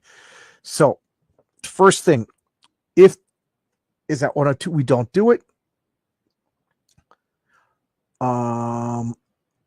Then we target me or a victim and then attack them. So he's going to attack them. Okay. what cards do I have? I have 2 guards. So I am going to play a guard, take 3 dice. Okay. Because he does 2 damage. So he's gonna attack me. He's gonna attack me for 2. So I get 1 success, reduce the attack by 2. So I guard, and he doesn't do any damage. But he's not done yet. He's not done yet. We also reveal a terror card. This is the last terror card. Things really get crazy when there's no terror cards left. So it says, make a horror roll. Fickle temper. Oh, it's the same exact card as before. 1 success. Choose. So I'm going to reduce the Divine Wraith by 1. And then he's going to target Claude because girl power. He's going to move to Claude, but he's in the space, and then he's going to attack. But you know what? I'm going to protect Claude, and I'm going to roll 2. So but that is the last terror card. You're going to see that is bad. That is bad. So 1 success, reduced damage by 2. The damage is 2. So we successfully protected Claude and Irene and myself. Nice. So now we start the turn. I will start the turn with a short rest. So I'm, I'm like, I don't know, taunting him or whatever. Let's get a short rest over here. This could be bad. 1 success. Okay, so I get 1 health back, but I lose a time. That's fine. That's fine. The next I will do a furious strike. Furious strike. So I catch my breath. I'm talking to him. How can you do this? They're just Claude and Irene from Nebraska. They didn't mean anything. Americans don't understand. Blah, blah, blah. And then I roll the dice. I get 1 success, but I will discard 2 walks. I'll discard 2 walks to turn it into 2 successes. So 2 successes does 2 damage. Okay. And it reduces the horror. So 2 damage takes this. And then what you do is this is his special. So if it's blank on the other side, I win the game. If there's hearts on the other side, he gets like a burst of adrenaline. So let's see. Oh no! Oh no! So I did. Okay, so 1, 2, and then what you do is you replace it with a white one to show that you already did it, because everybody only gets 1. So, oh man. So I killed him. He falls down dead, and then we're like, it's over. We got it. And then he rises again. That's what that mechanism is going to be. So I'm like, oh no. So I'm going to do a weak attack on him because I'm just so exhausted. And I got 1 success. So I do 1 damage to him, but he also manages to attack me. And I thought we won, but that's the way the cookie crumbles. All right, so now I got 2 cards in my hand, and wow, I get 6. I get 6. Okay, so there's only 1 blocking card available. So this is 4 retaliate. So I'm going to buy that. That leaves me with 2. What is the other? Is there anything else with 2 that'll help me defend myself? I'm going to buy these 2 close call cards. All right. Then I put all of these cards back. 0, 0, 0. Guard. Okay. All right. Put that back. And now there is no terror. So what happens when there's no terror? I just want to make sure. Upkeep, reveal final if no terror cards left. So this could get really bad. This could get really bad. All right. Before we're at the top of the round, I see Heroenberg just popped in. So what does Heroenberg have to say? Evening, John. Surprised you're on so late. I work security at a church, which is a gaming night every other week. They play quirky, unusual board games. Going to have to recommend Final Girl to them. Yeah, Final Girl is a fun game, but it's solo only. It's a solo only game, so that's why I like playing it on this. So I mean, I enjoy it. Like I had my friend Adam come over, and I just coached him, and watched him play. But I'm a weirdo, so. I love this game. I really do.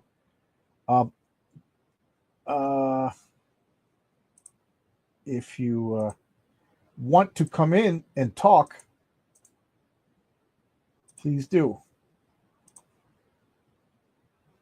There's the link if anybody wants to pop in. So this is the beginning of the round. Let's see. All right. So it starts with. I don't have any attacks. Damn it. Damn you. All right. So I will focus. I still have 3 dice. So I'm going to focus.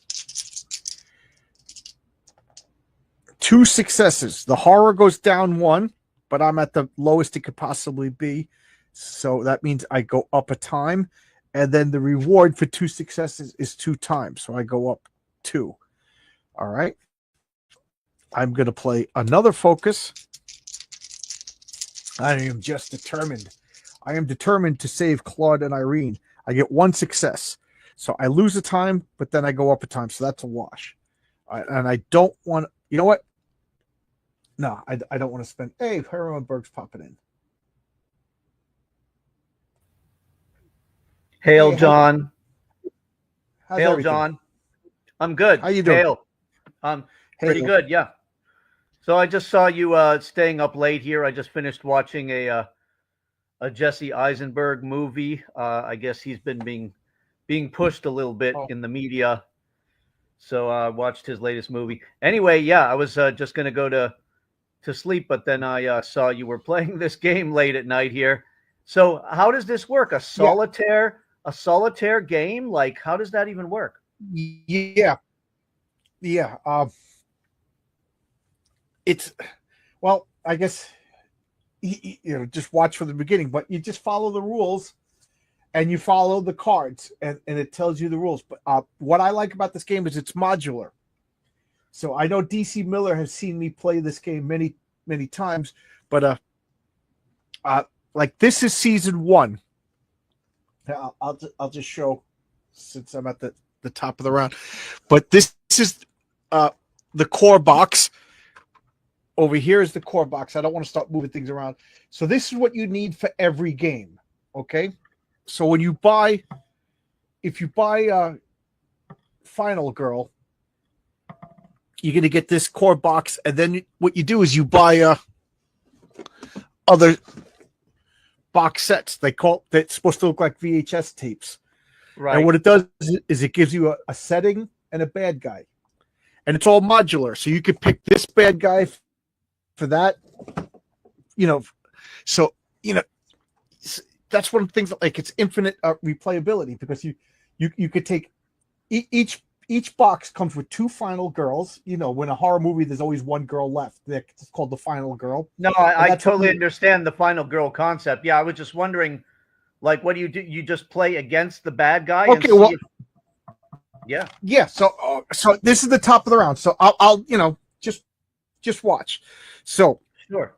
This is the horror track. This controls everything. So this is the horror. So right now I've been doing so well that I'm not scared at all. And since I'm not scared, I get to roll 3 dice. Okay.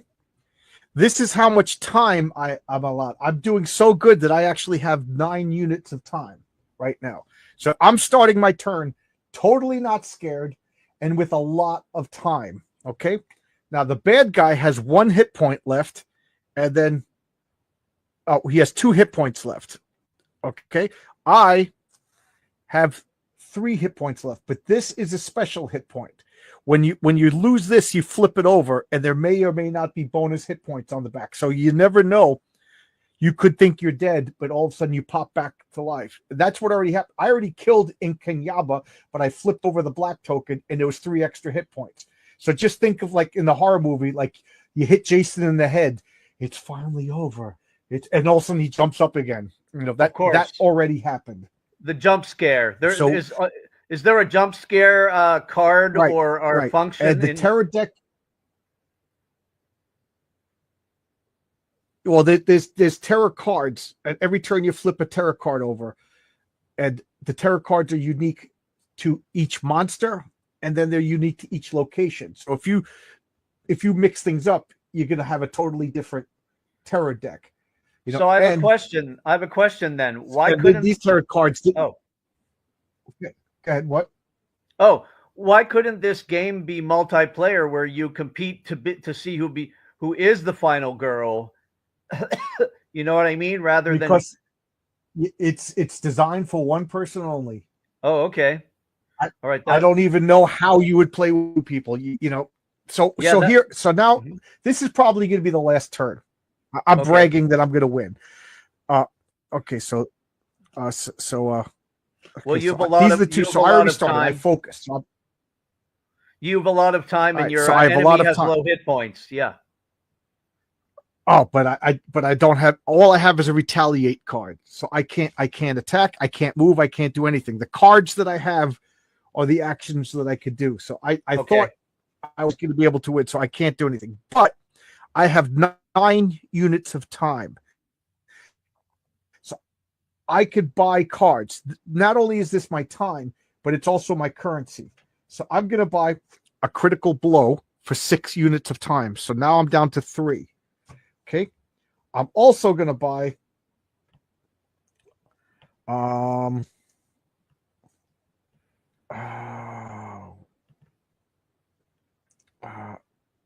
do I want to buy? See, this is the hard part is you're planning everything. So that's I have 3. So I'm going to buy, geez, I hate wasting. So I have 3 units. So I'm going to buy improvise. Okay, so that's 3. So that puts me to 0. So this is called the planning stage. Once I bought everything, I could pick up these cost 0, so these always come back to my hand. Then the cards that I spent go back onto the tableau to be available next turn. I reset this to 6. Now the bad guy's going to go. So the first thing I do is look at the bad guy's power. So each bad guy has different rules. So if his wrath is at 1 or 2, increase his wrath. His wrath is at 6. Then I target the final girl or a victim, and I'm going to do 2 damage to them. So right then and there, he's attacking me. We're in the same spot. So I'm going to take 2 damage. And that's going to be, well, not enough to kill me, but I'm going to play a card now.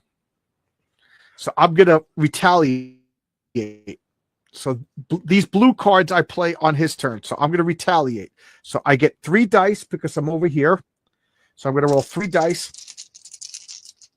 And I'm going to play close call. Reroll all dice for 2 time. So I'm down to 4 time on my next turn. So I'm spending time on my next turn. But I'm re-rolling those dice because that just sucked. Okay, so now I got 1 success. And you see these symbols? So this is a success, a star. These symbols means I could discard 2 cards to turn it to another success. So I am going to I'm going to discard 2 walk cards. Okay, so now I have 2 successes. So 2 successes says ignore all damage from the attack and then 2 damage. So boom, I just killed him and win the game. Oh, so that's that. Yeah. Okay. Well, so, that definitely makes you the final girl, but you're walking out of the woods with the with your bloody shovel held high, I guess. Yep. But who with played? Claude and Irene's. Who plays the? I don't understand exactly. How does the bad guy get played? Like you actually play the bad guy as well, or it's just kind of random? The board. I just no. I follow the rules. Um, I'm actually wide awake. So I'm going to reset this and play again. So I'm going to reset this and play again. All right. Okay. So I'm going to reset the whole game. So, oh, I didn't even get to this. So, I guess this is not the kind of game that my friends at the gaming night could play since it's only solo. Okay. yeah. And if you do buy this game, I recommend getting the whole box set because it comes with these bonus tokens. It comes with figurines because everything is just like little wooden tokens. But if you buy the box set, it comes with extra stuff. So these, this was fun. So I'm gonna just this is rules for the bad guy. I put that there. It's at random. I don't know what it is, and since this is the first time I played, I really don't know what it is. And this is the rules for the month. You'll see when I play.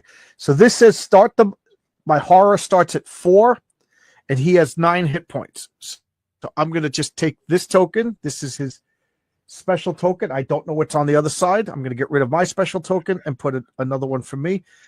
I'm Adelaide. I start with 6 hit points. So that's 3, 4, 5, 6.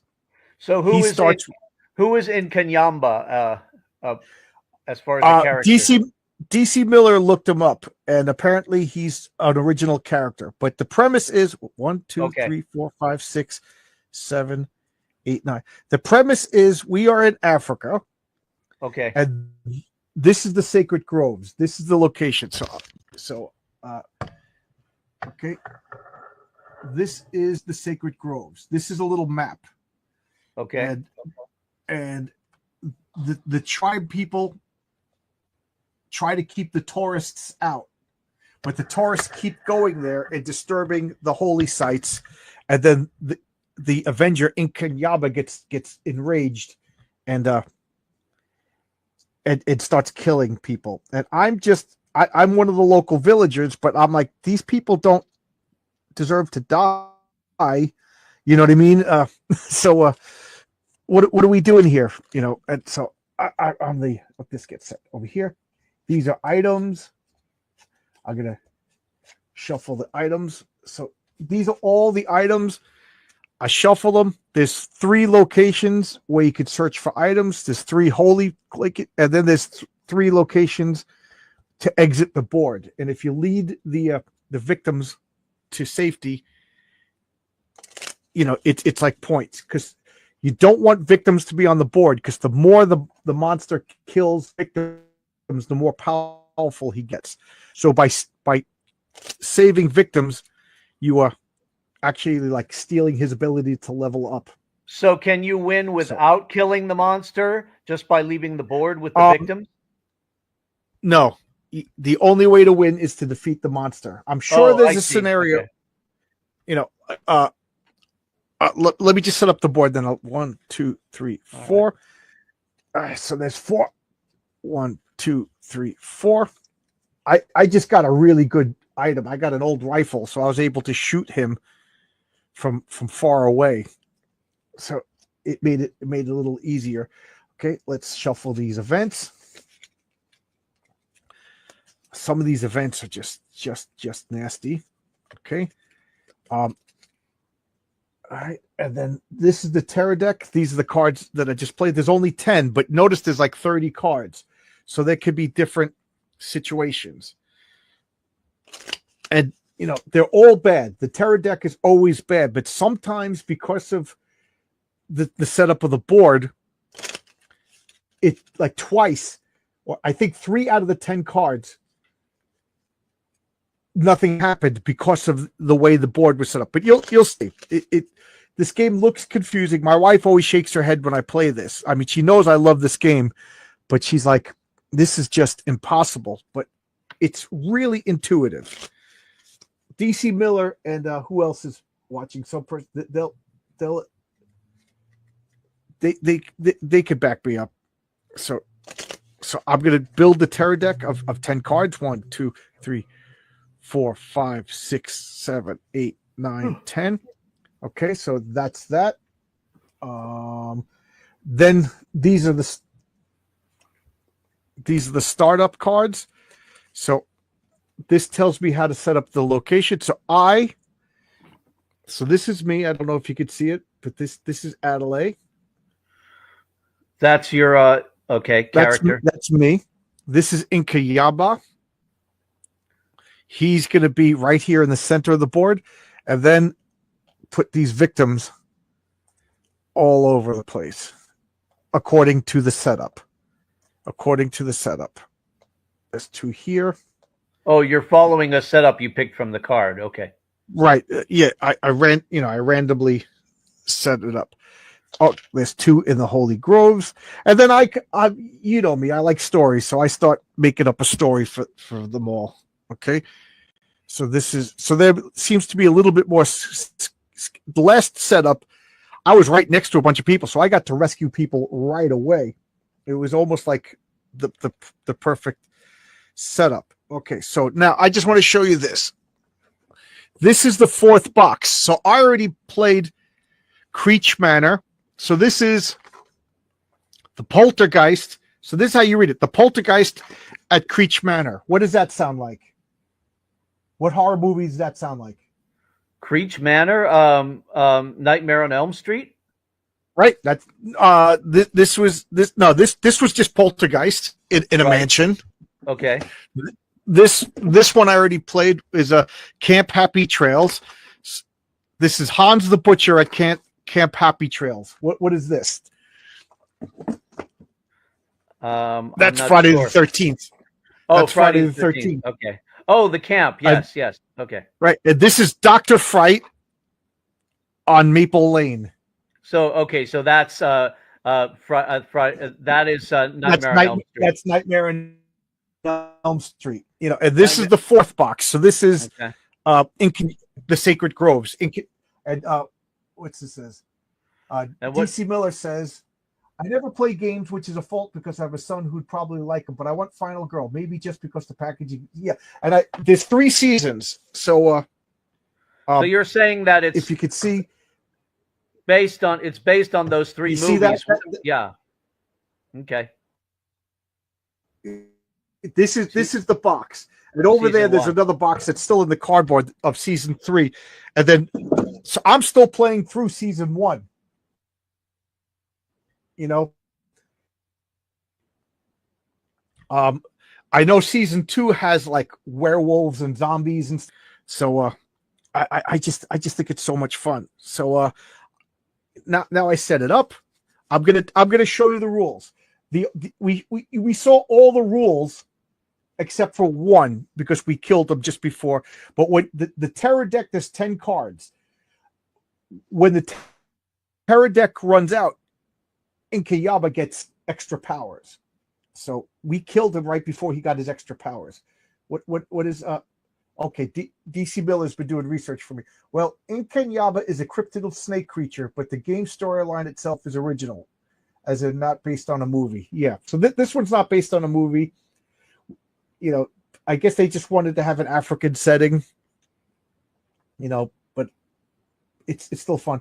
I thought I watched all you Final Girl vids, but I think I missed you playing the Poltergeist one. I don't know if I filmed myself playing the Poltergeist one.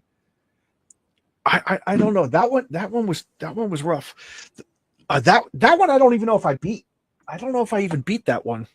That one was really, really rough. Okay, so the first thing you do is you start the game with all of these 0 cost cards. So this is your basic hand. So I have focus. I have 2 focus. I have a short rest, weak attack, walk, and walk. I don't think I need to explain these cards. They're pretty self-explanatory. So the first thing I want to do, so now I'm going to start. This is all the rules to the game right here. The rest of the book just explains. It's really, really intuitive. So, okay, so I'm over here. What I want to do is I'm going to try to start rescuing people. All right. So I'm going to play a walk card. Okay. So this card says walk. Right now, My terror level is over here, so I get 2 dice. Okay? Just stop me if I'm not making any sense and you want me to clarify something. Hey, Caleb, how you doing? Caleb. So I'm going to roll 2 dice. Okay, I don't know if you could see that, but I got a star and I got the symbol for 2 cards.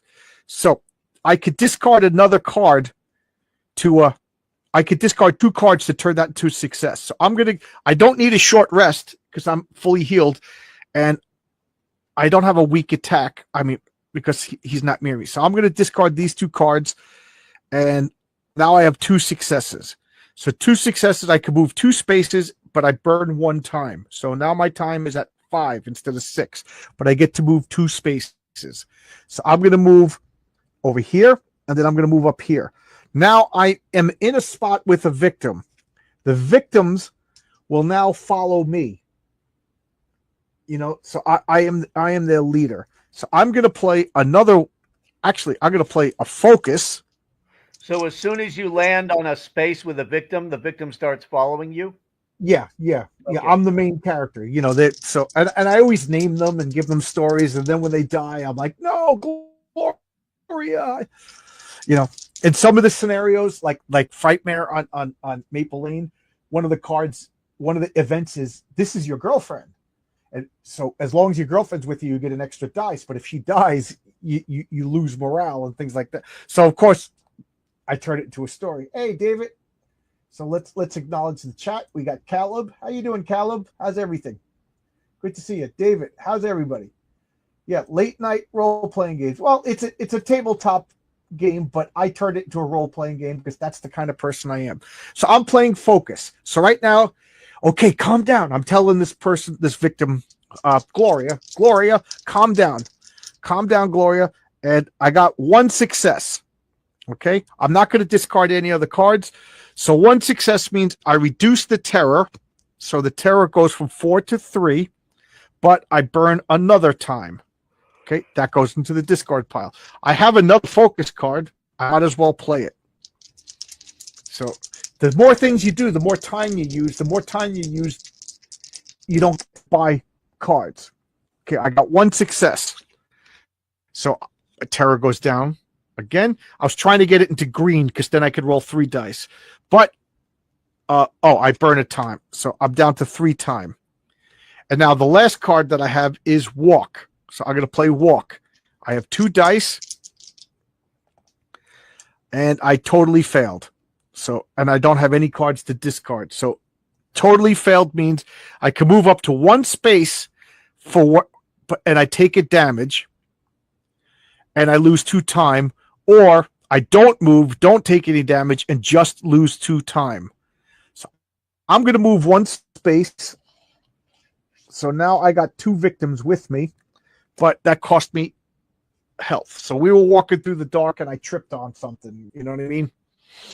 That's how I adjust the story. Now I have 3 time to buy cards. One of the things I always like to have is a guard card. This is, you see how it's blue? Blue cards I play on the monster's turn to protect myself. What happens? Isn't the Inkanyamba moving around while you're moving around too? Not yet.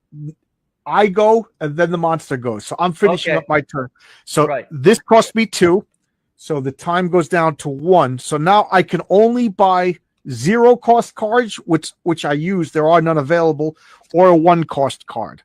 So that's what I do. So after I bought all my cards, I reset this back to 6.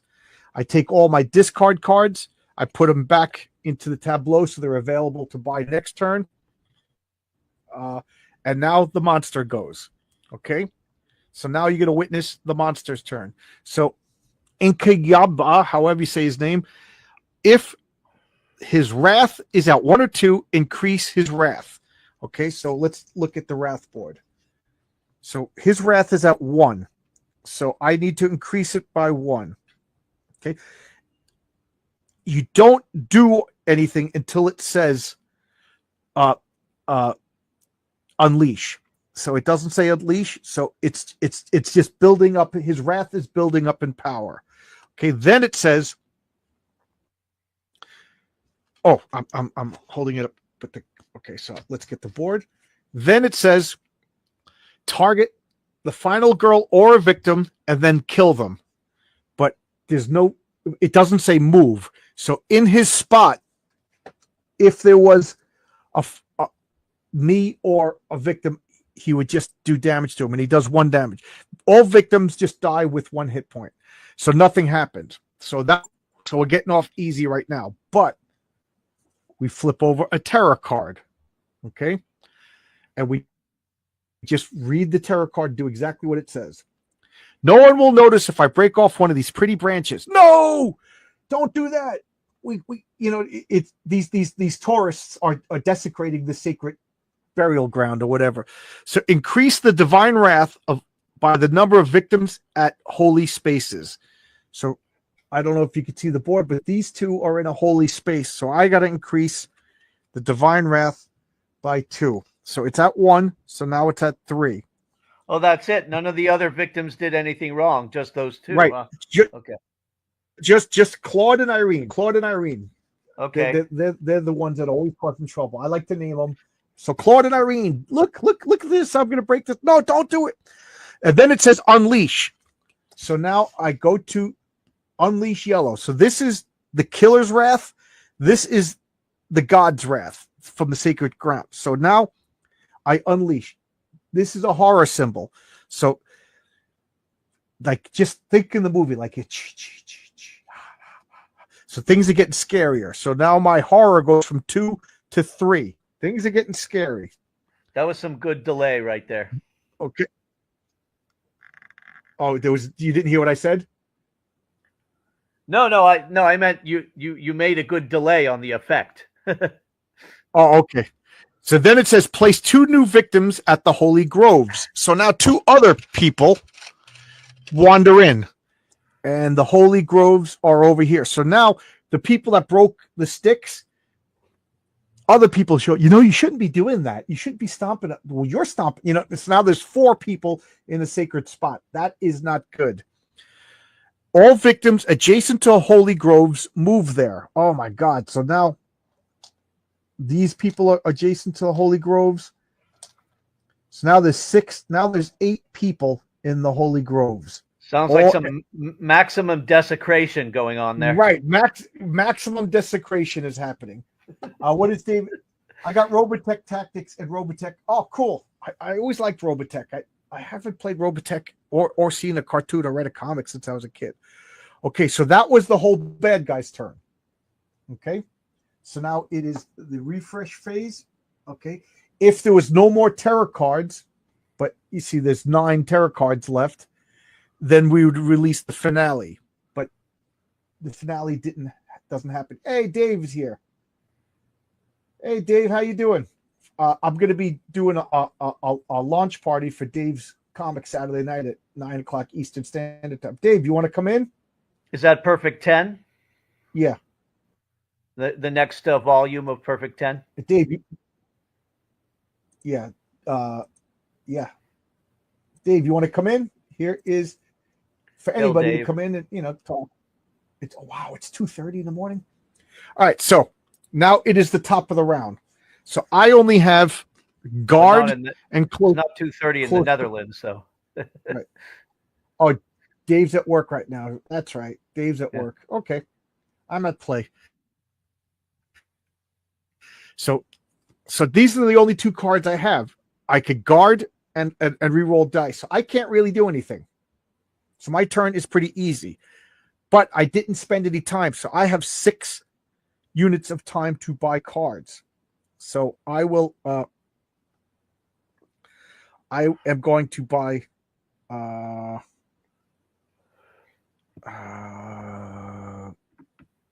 sprint for 2. So now I have 4 units of time. Right. So now I have 4. And I will buy Furious Strike. So now if I find myself in a spot with Inkayaba, I could actually do some damage. The good thing is I get all these 0 cards back finally. So next turn. So it's almost like in this game, every other turn is good. And then I reset this back to 6.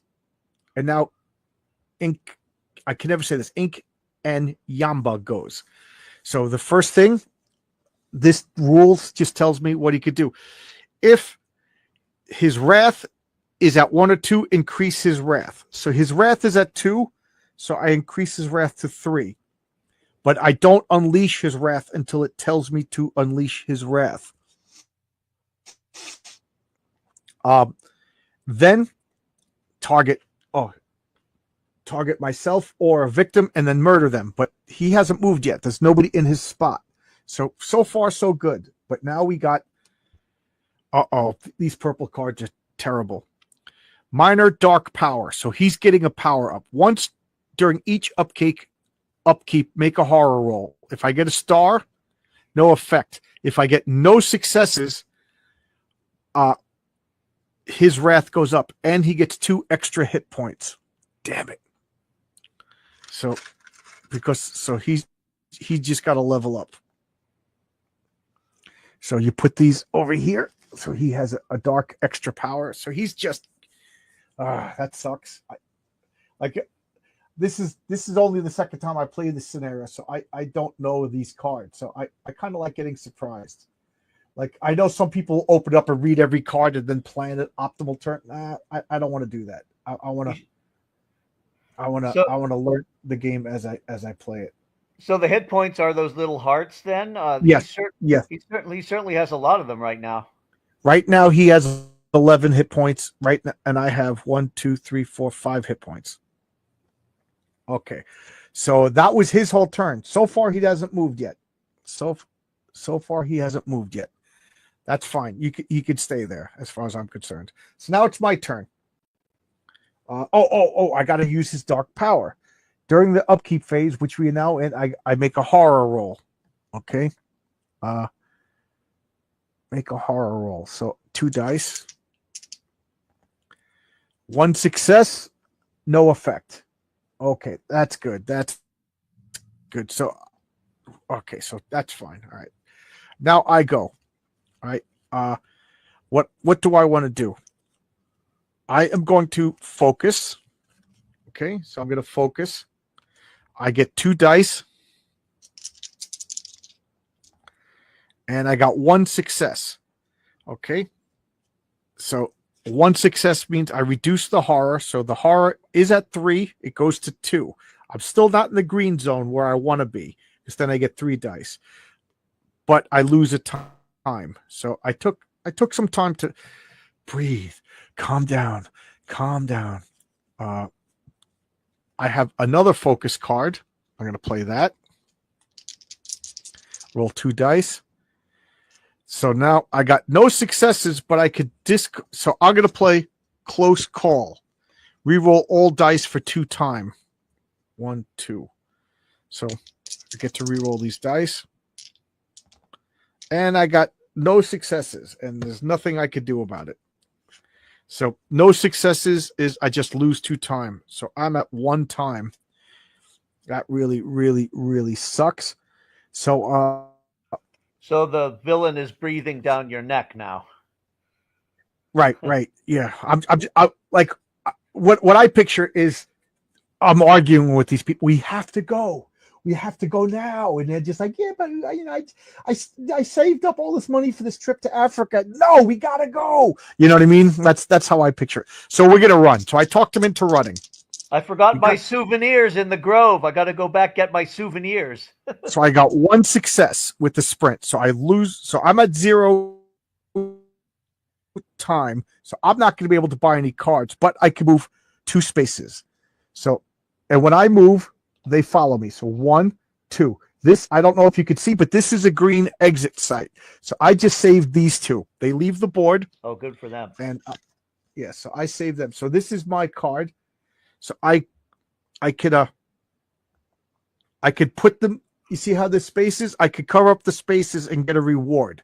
So I am going to cover up this. This reduces the horror. So now I'm in the green zone, and I'm going to put this here and cement that I'm in the green zone. You know what I mean? I want 3 dice.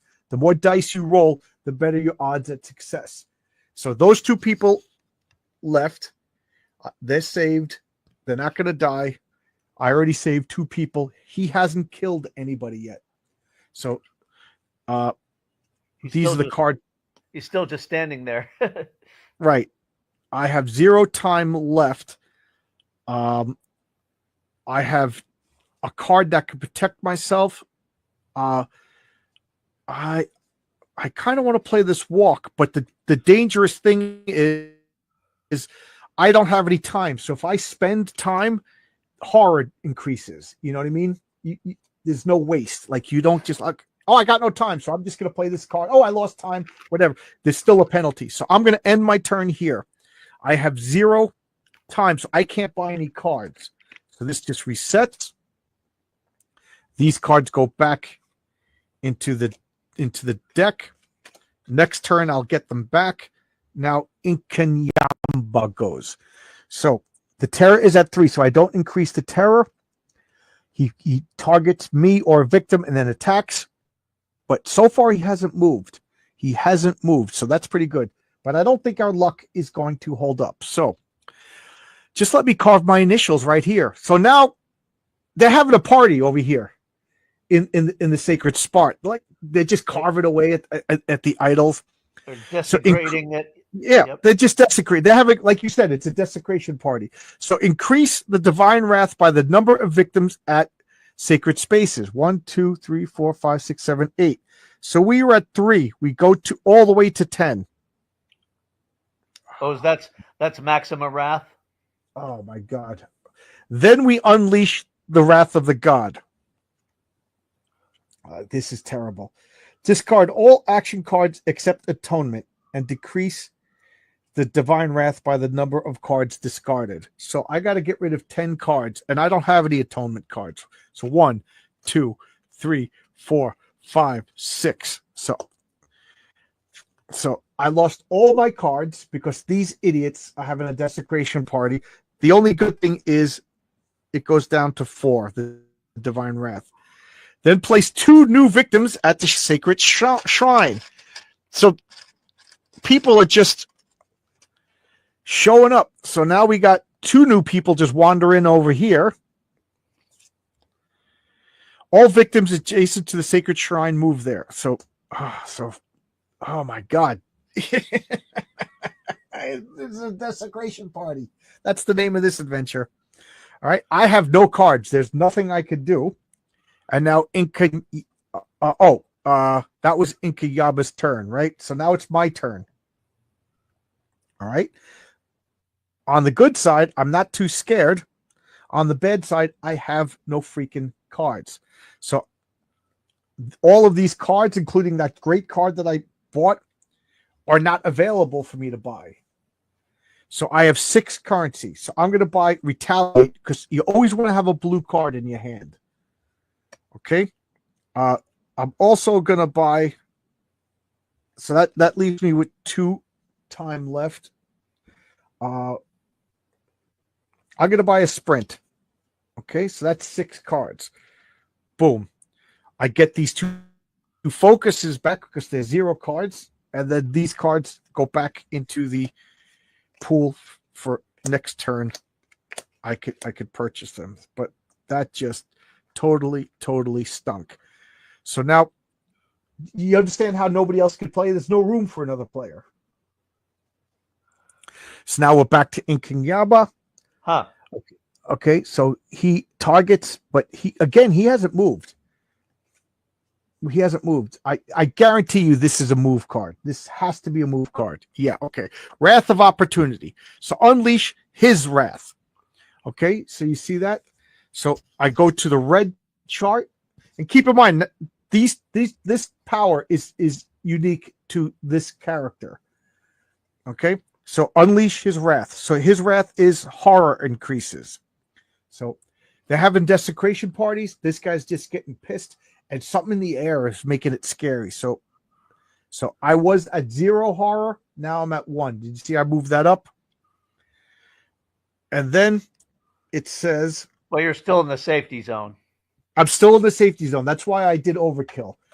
It says increase the killer's wrath equal to the number of action cards in my hand. So I have 1, 2, 3, 4.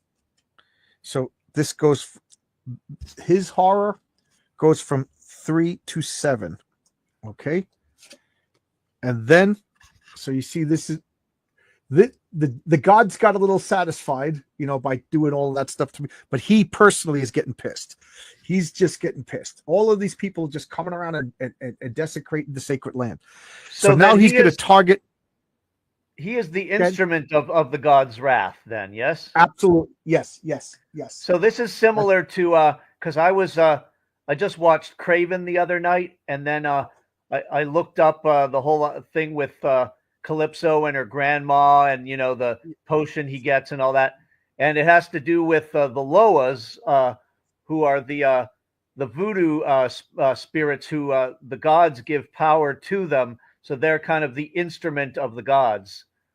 And I think in season 2. Yeah. In season 2, I think there's voodoo stuff. I think there's a voodoo story. It's set in Louisiana or Haiti.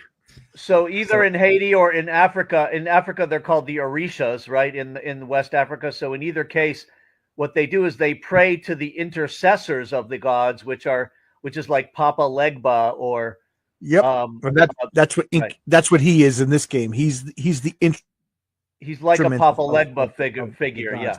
Yeah.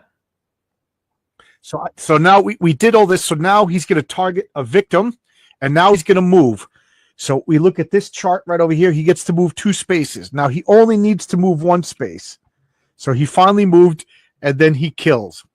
So he kills the new people. So this guy dies. It goes into the dead pool right over here. So there's a little spot that shows where they dead. Dead pool. And yeah, so now whenever they die, this blood splatter goes up. And then we look at this. It says, oh my God. Increase the divine wrath by all the victims in sacred spaces. We have 8, 9. So this goes all the way up to 10.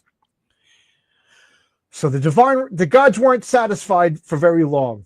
They're like, okay, you desecrated. Leave. Oh, you're not leaving. Okay, we're getting pissed again. The gods must be crazy. Right. Well, the people are crazy. All right. So now every time he kills, this chart goes up and he gets more and more powerful. So that's why you want to get rid of all the victims. The victims are just fuel.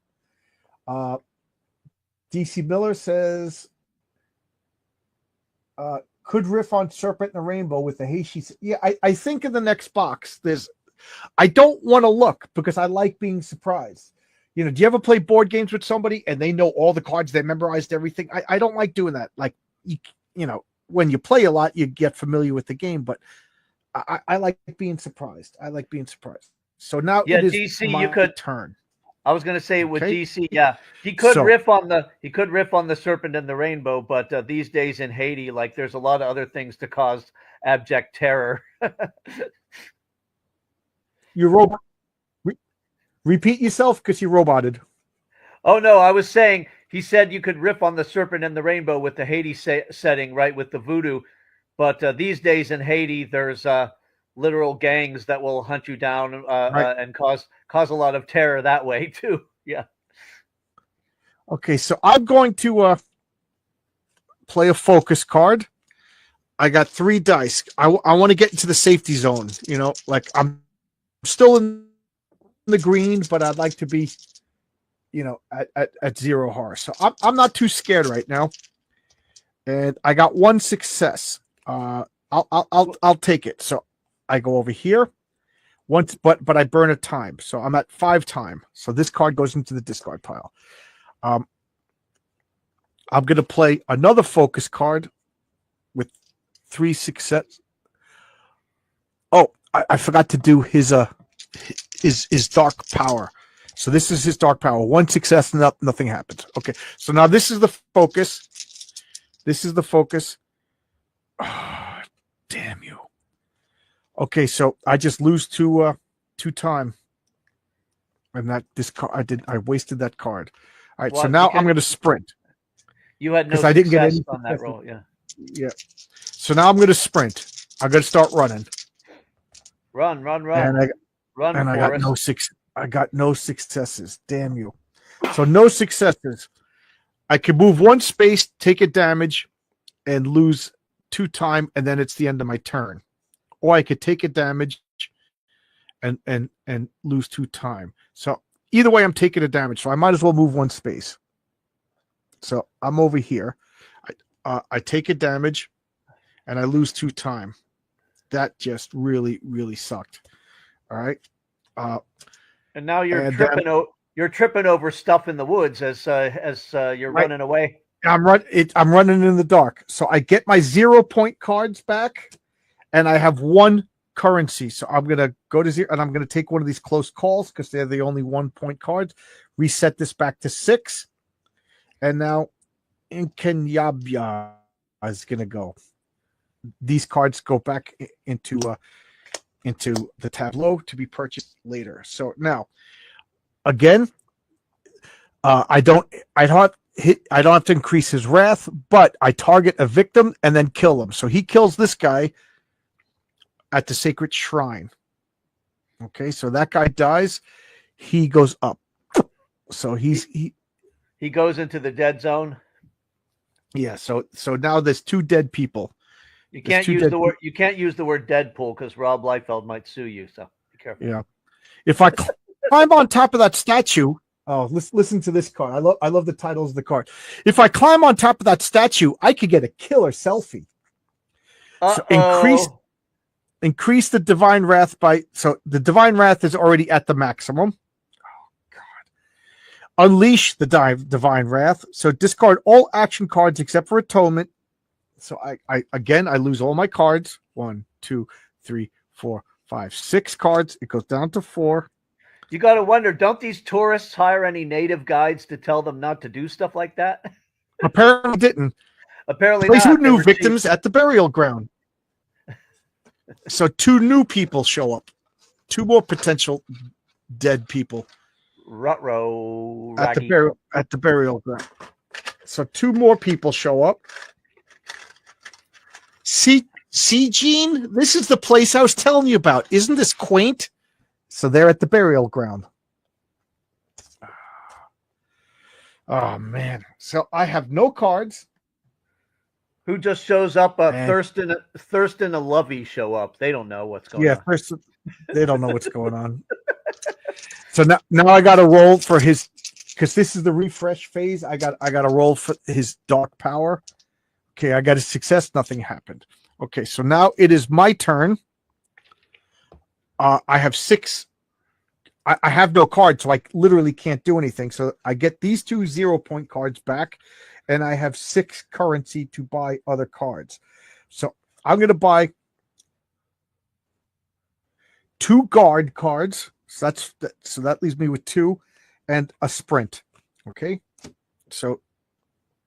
And now Ikanyaba goes. So I'm having the last game. I was wondering if I was playing correctly because it was so easy. This game, oh my God, this is rough. This is rough. So now he's gonna go. There's nobody to kill, so that doesn't do anything. So we roll this terror card. I don't know how, but we've angered him. Yeah, they're having a desecration party over here, and then somebody realized that there might be a problem, but he's targeting me. So you see that symbol? That means he's targeting me. So he ignores everybody else and he takes the quickest route to me. And because of the murder track is over here, he gets 3 spaces to get to me. So 1, 2, 3. So he gets to my space and then he attacks twice, each attack doing 1 damage. Oh, so the stabbing takes place.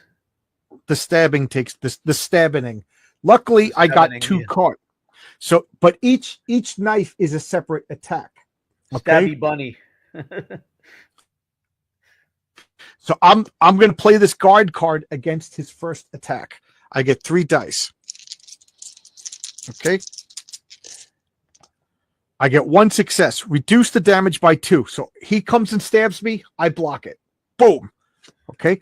Now his second knife, because each knife symbol is a separate attack. So now I'm going to guard against the separate attack. I roll 3 dice. I get 1 success. I reduce the damage. So he is in my spot, and I'm just superheroing, blocking and blocking and blocking. So that was pretty.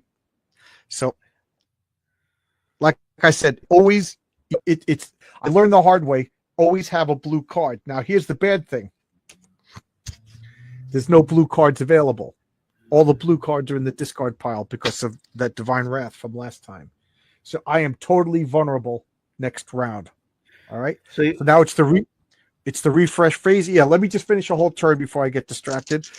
I got a roll. I got 1 success. His dark power doesn't affect me. It is now a new round. Okay. So what were you going to say? No, I said you're all out of ninja skills. Right. So what I'm going to do now is I have 3 dice. Let's go. Let's just run, everybody. Go. He's in our spot. We can't deal with this. So I need a lot of successes here. I got 1 success. Let's see. I could discard 2 cards to make it 2 successes. So 2 spaces. You would think that the victims would be running in every direction. So, but watch this killer move, okay? Okay. So I don't know if you could see the dice. So I got 1 star. That's 1 success. 1 success is move 2 spaces. This symbol means I could discard 2 cards to turn it to success. I'm going to discard these 2 focus cards. So now I got 2 successes. Move 3 spaces and burn 1 time. So I'm down to 5 time, but I could move 3 spaces. So when I move, they move with me. So these guys go here. That's 1. Now everybody moves with me. 2, 3. This is an exit space. I just saved everybody here. Yay! So I'm going to place. You also put distance between you and the killer. Right, but more importantly, I took away all of his ability because I don't think there's going to be any more cards that are going to pop up victims. So I think I permanently handicapped him. So more importantly, so this goes here. He has no wrath to draw on anymore because there's no desecration. I get 2 time. I go here. This is another 2 time. And then here I get to move 1 space. So I'm going to move over here. And I still get, so now these what guys. What happens when you fill out your entire Adelaide card? I flip it over and I get her superpower. Oh, she's okay. Decrease 1 type of wrath to 1. Recover all your hit points or take up to 6 cost worth of action cards into your hand. I'm going to take 6 cards into my hand. I'm going to take critical blow. Okay. So I could potentially do a lot of damage to him. That was for free. Okay. So now, but for each additional victim, reduce the horror. So look at this. 1, 2, 3, 4, 5, 6, 7, 8, 9. So I am at I get to reduce the horror. I'm at maximum. So I get 9. I am at 18. So I have 18 time to prepare. So I can when you can't go any lower in horror, then you go higher in time. Okay. Yeah. Yes. Everything is always accounted for. So I'm going to take the 2 account. So that's 4. So that leaves me at 14. 14. I'm going to take another sprint. That brings me to 12. I'm going to take a furious strike. That brings me to 8. I'll take a distraction. That brings me to 5. I'll take a search. I got 3 more left, and I'll take improvise. Okay, so reset that. It's at the end of the round. I got to roll for his dark power. I got no successes, so increase his personal wrath by 1. So his wrath is at 8. That could be really, really bad because I have like this ultimate hand of cards. And he still has all his hit points. Yes, he has all his hit points. and there's only 2 more victims. So I kind of handicapped him by. That was the one good thing about everybody congregating. So now I got to put these cards back. Now the only bad thing is I don't have any retaliation cards. I don't have any protect myself cards. So if he gets to me, he's just gonna he could kill me. No, he can't kill me. Maybe let me see. Do I have any protection cards? No, I don't. I don't have any protection cards. Who's calling me? Oh, okay. All right. It's people on Twitter are liking my stuff. Okay. So it's the top it's his turn. It's his turn. So that he kills who's in a spot. There's nobody in a spot. We reveal a terror card.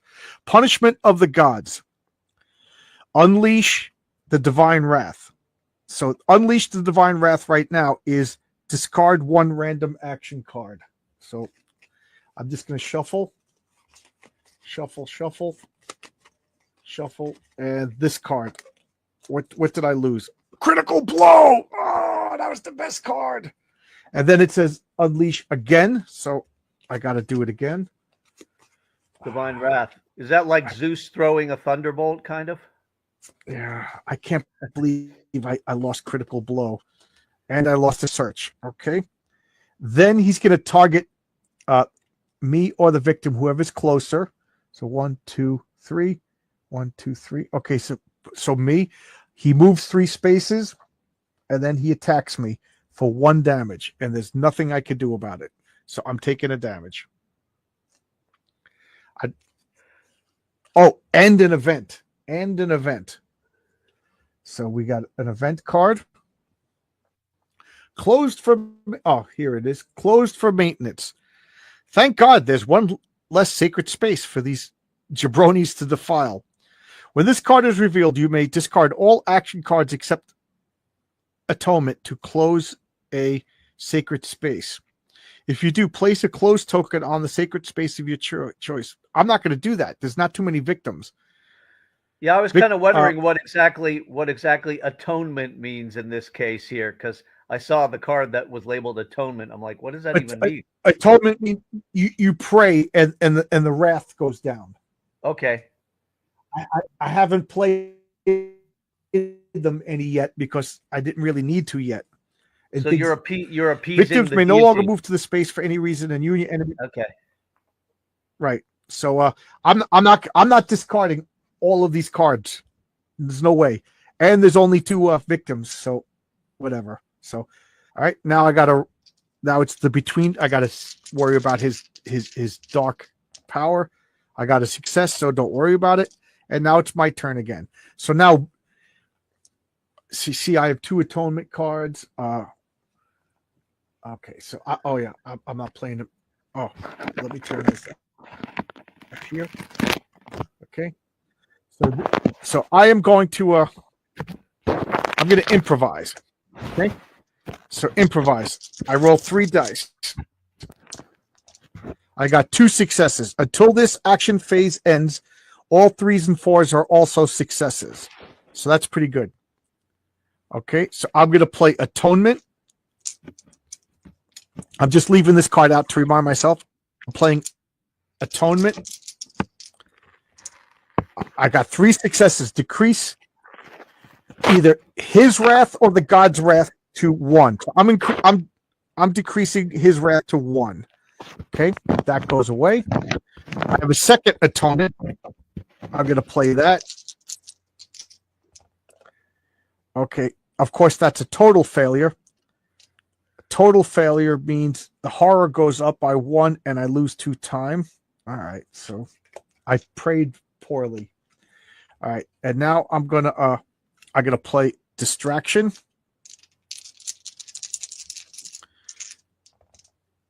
I got 2 successes. You're losing your religion a little bit there. Yeah, so this goes like this goes like this, and then I get another 2. So I distracted him, and while he's distracted, I'm going to do a Furious Strike. Look, they're carving their initials in the sacred tree. Look over there. God, and I get one success because of the improvise. So one success is I do 1 damage to him, so he's going to lose a hit point. The horror goes decreased by 1, but it's already at the lowest, so I get an extra time. But it's the end of my turn. This X means there's nothing else I could do, which sucks because I was going to run away after I attacked him. Okay, so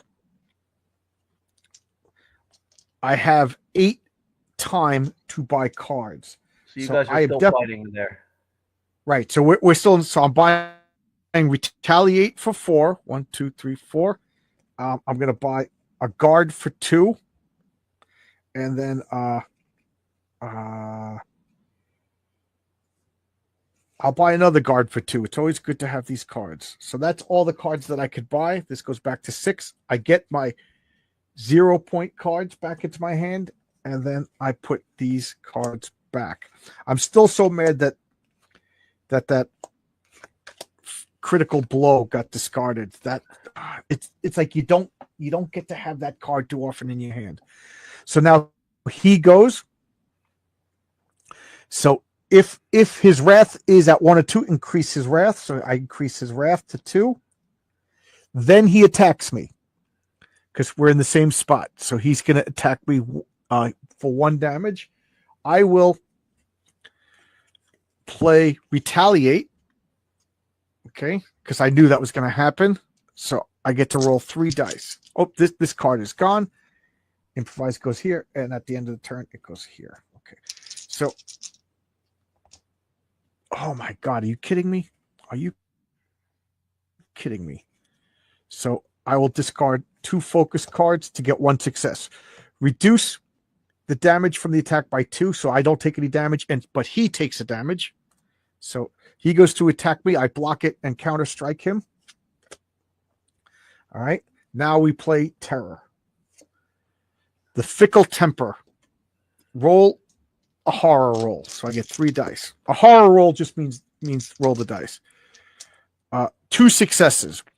Choose either his wrath or the divine wrath to decrease by half, rounded up. So the divine wrath will go down to 2. So both of the wraths are at 2. Then he's going to target. So he's sick of me. He's sick of fighting me. He's going to target a victim, and he's going to move 3 spaces towards that victim the closest way. 1, 2, 3. 1, 2, 3. So either way, he's going to be 1 space away.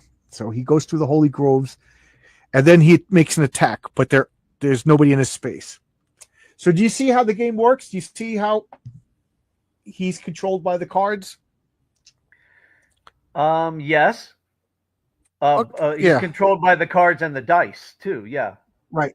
Yeah. So there's and each scenario has specific rules for them. You know, like this divine wrath and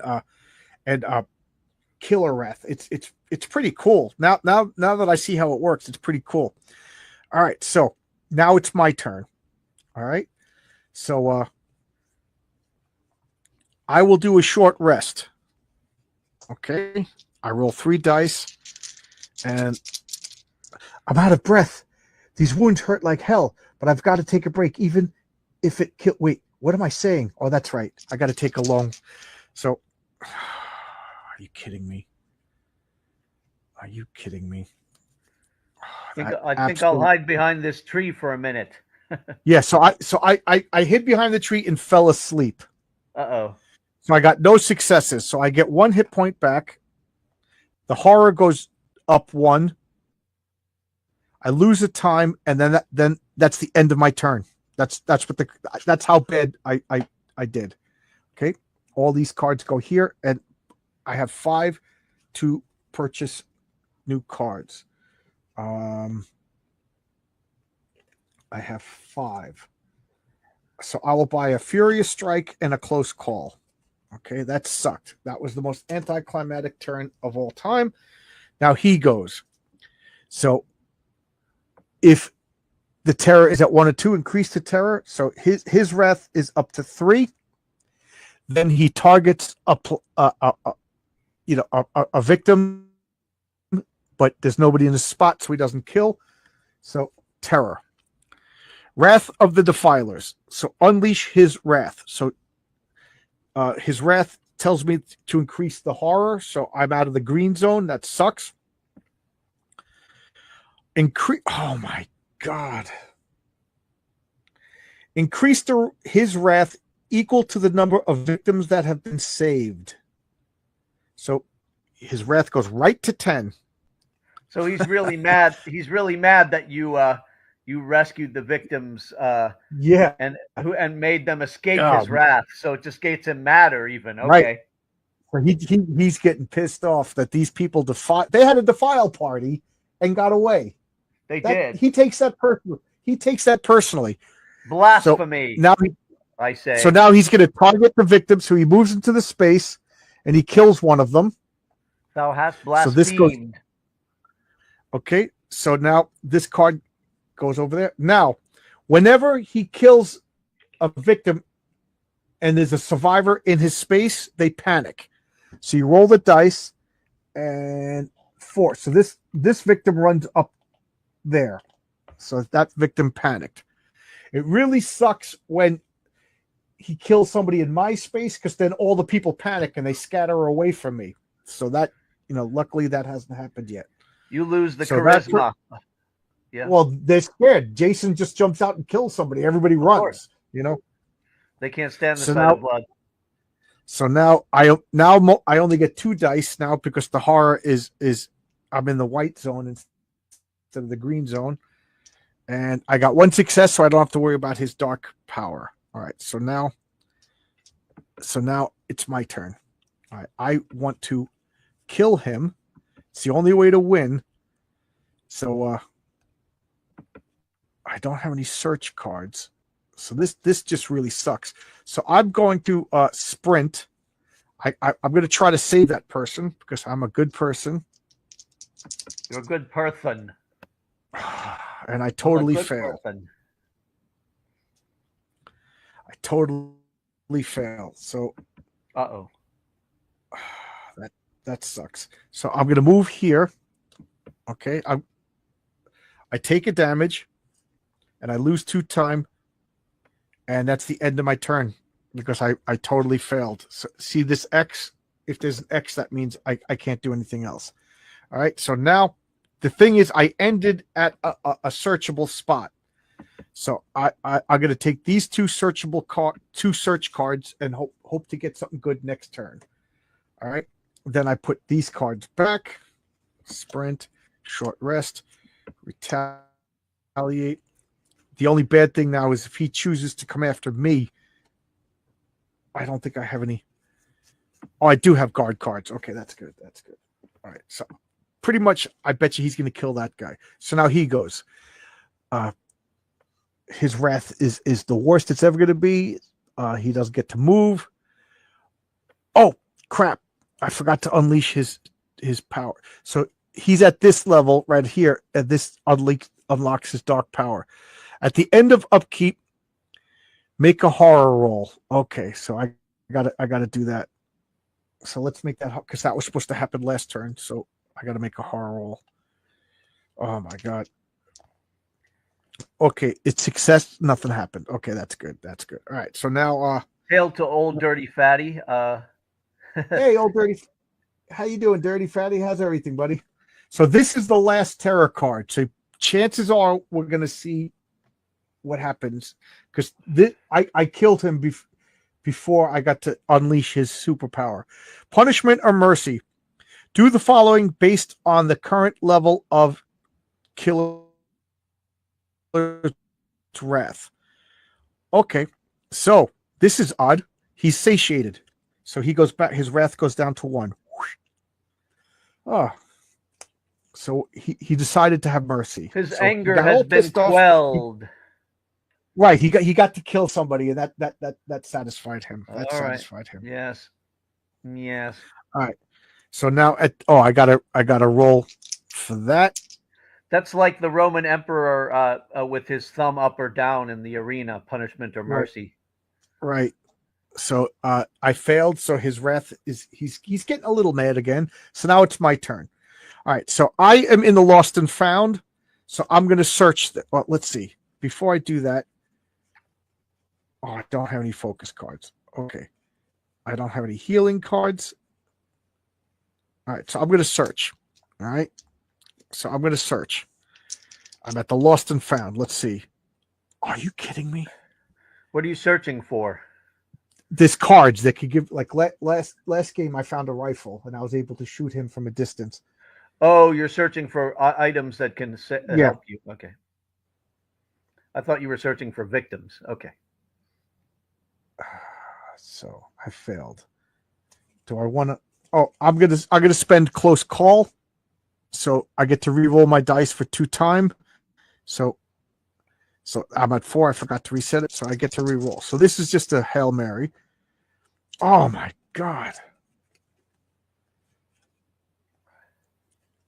Oh my. So I'll discard a weak attack and a walk to get 1 success. So 1 success is I burn a time, and I get the top item in the card, a tribal mask. Why should the maniacs have all the fun with masks? When you receive damage, choose his wrath or the divine wrath to decrease by the amount of damage received. So cool. Okay, so I don't have to put it in my hand. So these I could have up to 4 items. Does this tribal mask provide you with like wards of protection, or does it give you powers? Whenever I take damage, it soothes the gods in him. So his wrath goes down by how much damage I take. I don't. I guess he thinks whatever. I don't know. I look like people from his tribe or remind him of the gods or whatever. Okay, so I have 1 more search card. I might as well search again. You remind him of a man with power, the power of hoodoo. Okay, so I found another thing. Incense. Apparently the gods like nice smelling smoke. Hey, whatever works. They do. Whenever the killer wrath or the divine wrath increases by 1 less.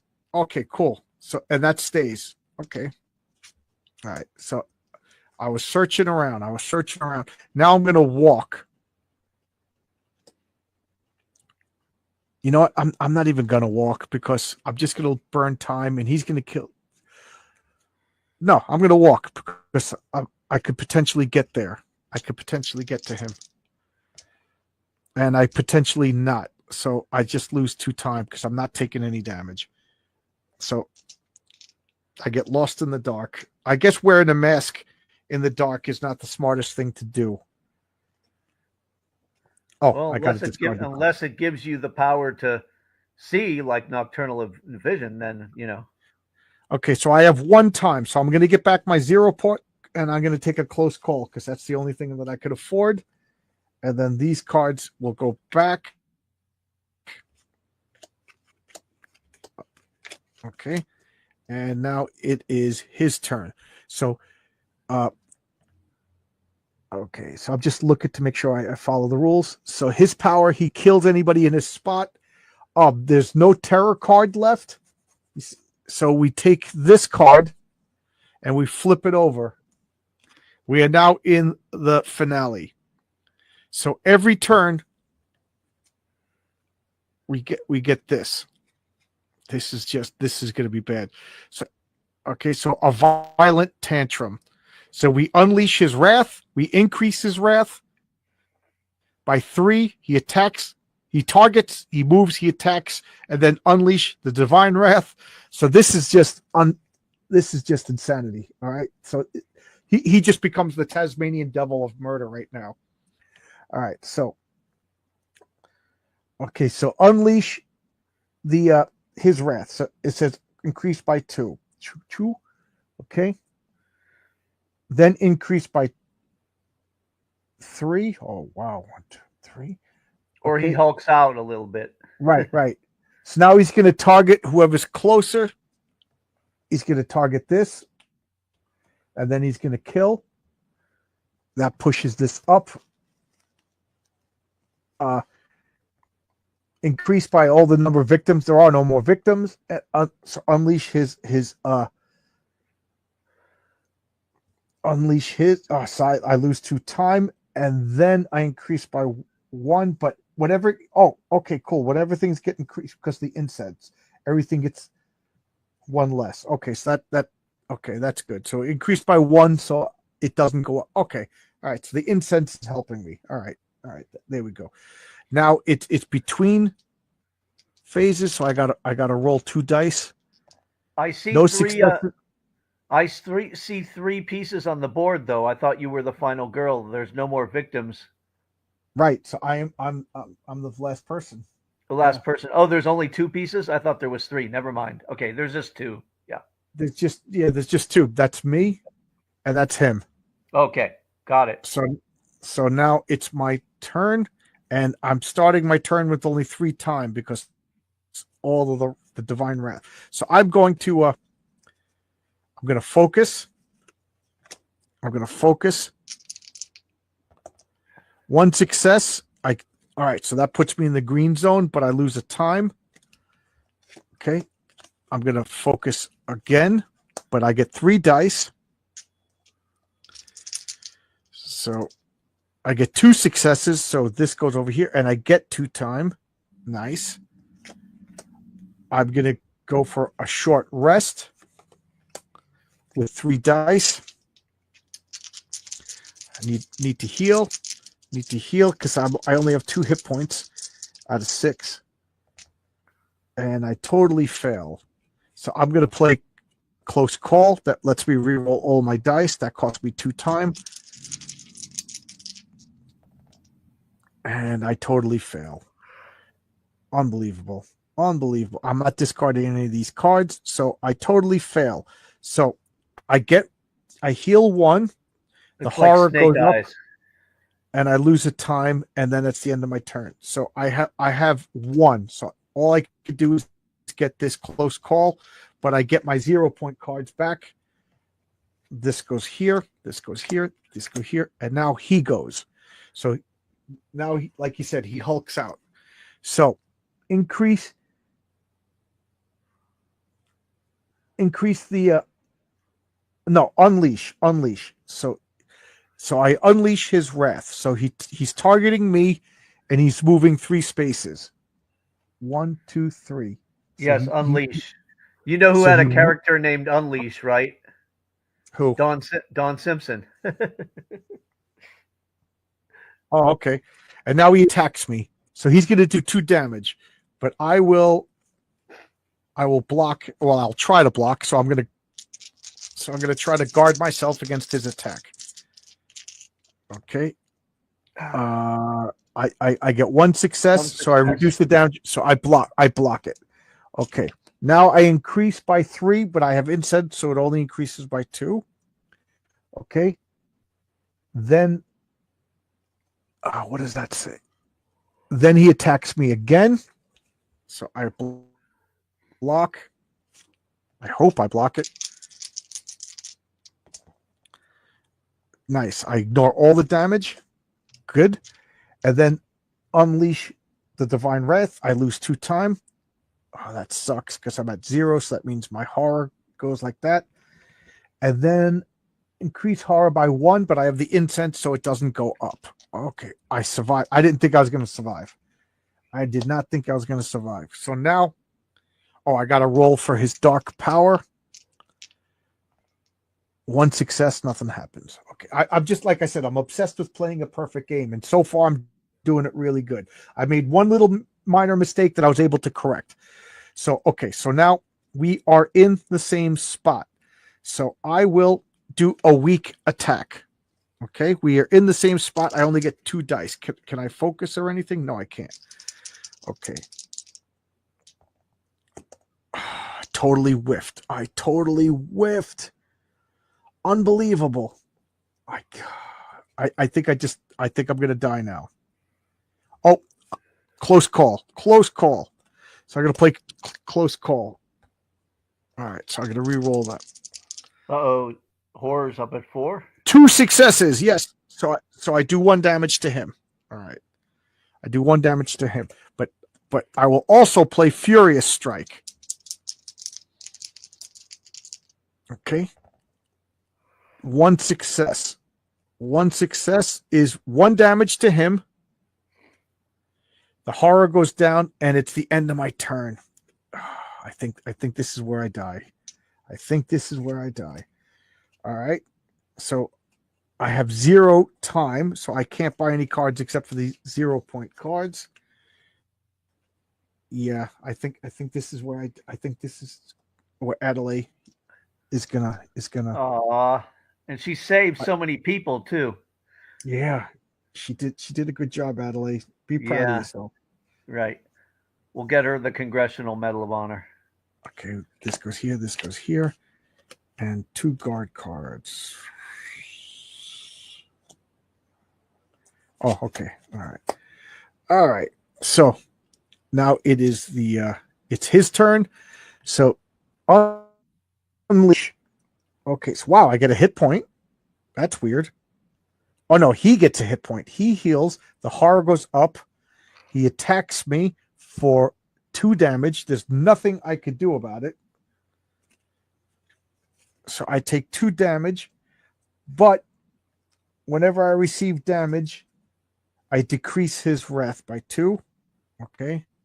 Then increased by 3, so it goes up by 2. And then he attacks me again for 2 damage.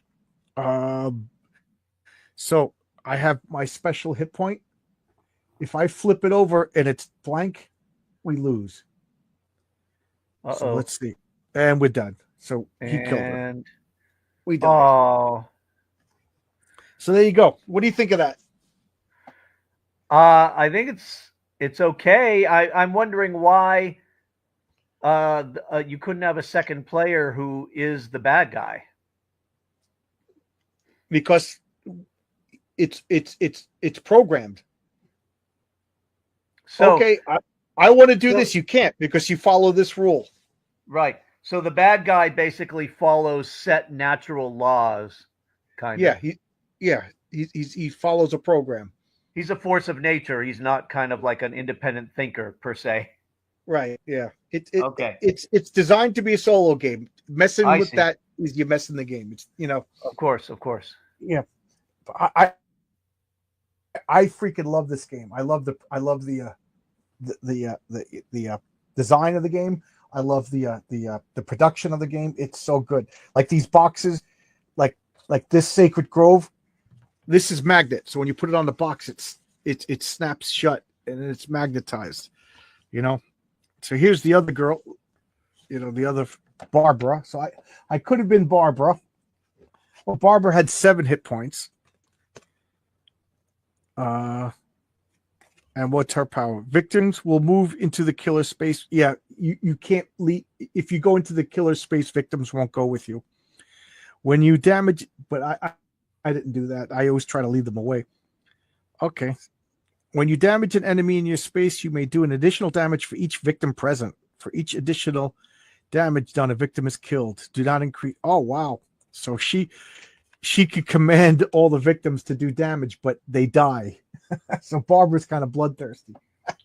Oh, that would have been awesome to have all 9 of those guys and then attack him. She sends them to do her dirty work. I see. Yeah. Okay. Oh, yeah. We all swarm. That's pretty cool. Swarm. So I'm not. I saved what? I saved 11 people, and he only killed 1, 2, 3, 4. So, all right. So I can live with that. All right, you brought some good into the world, and we'll give you a posthumous Medal of Honor for your bravery. Yes.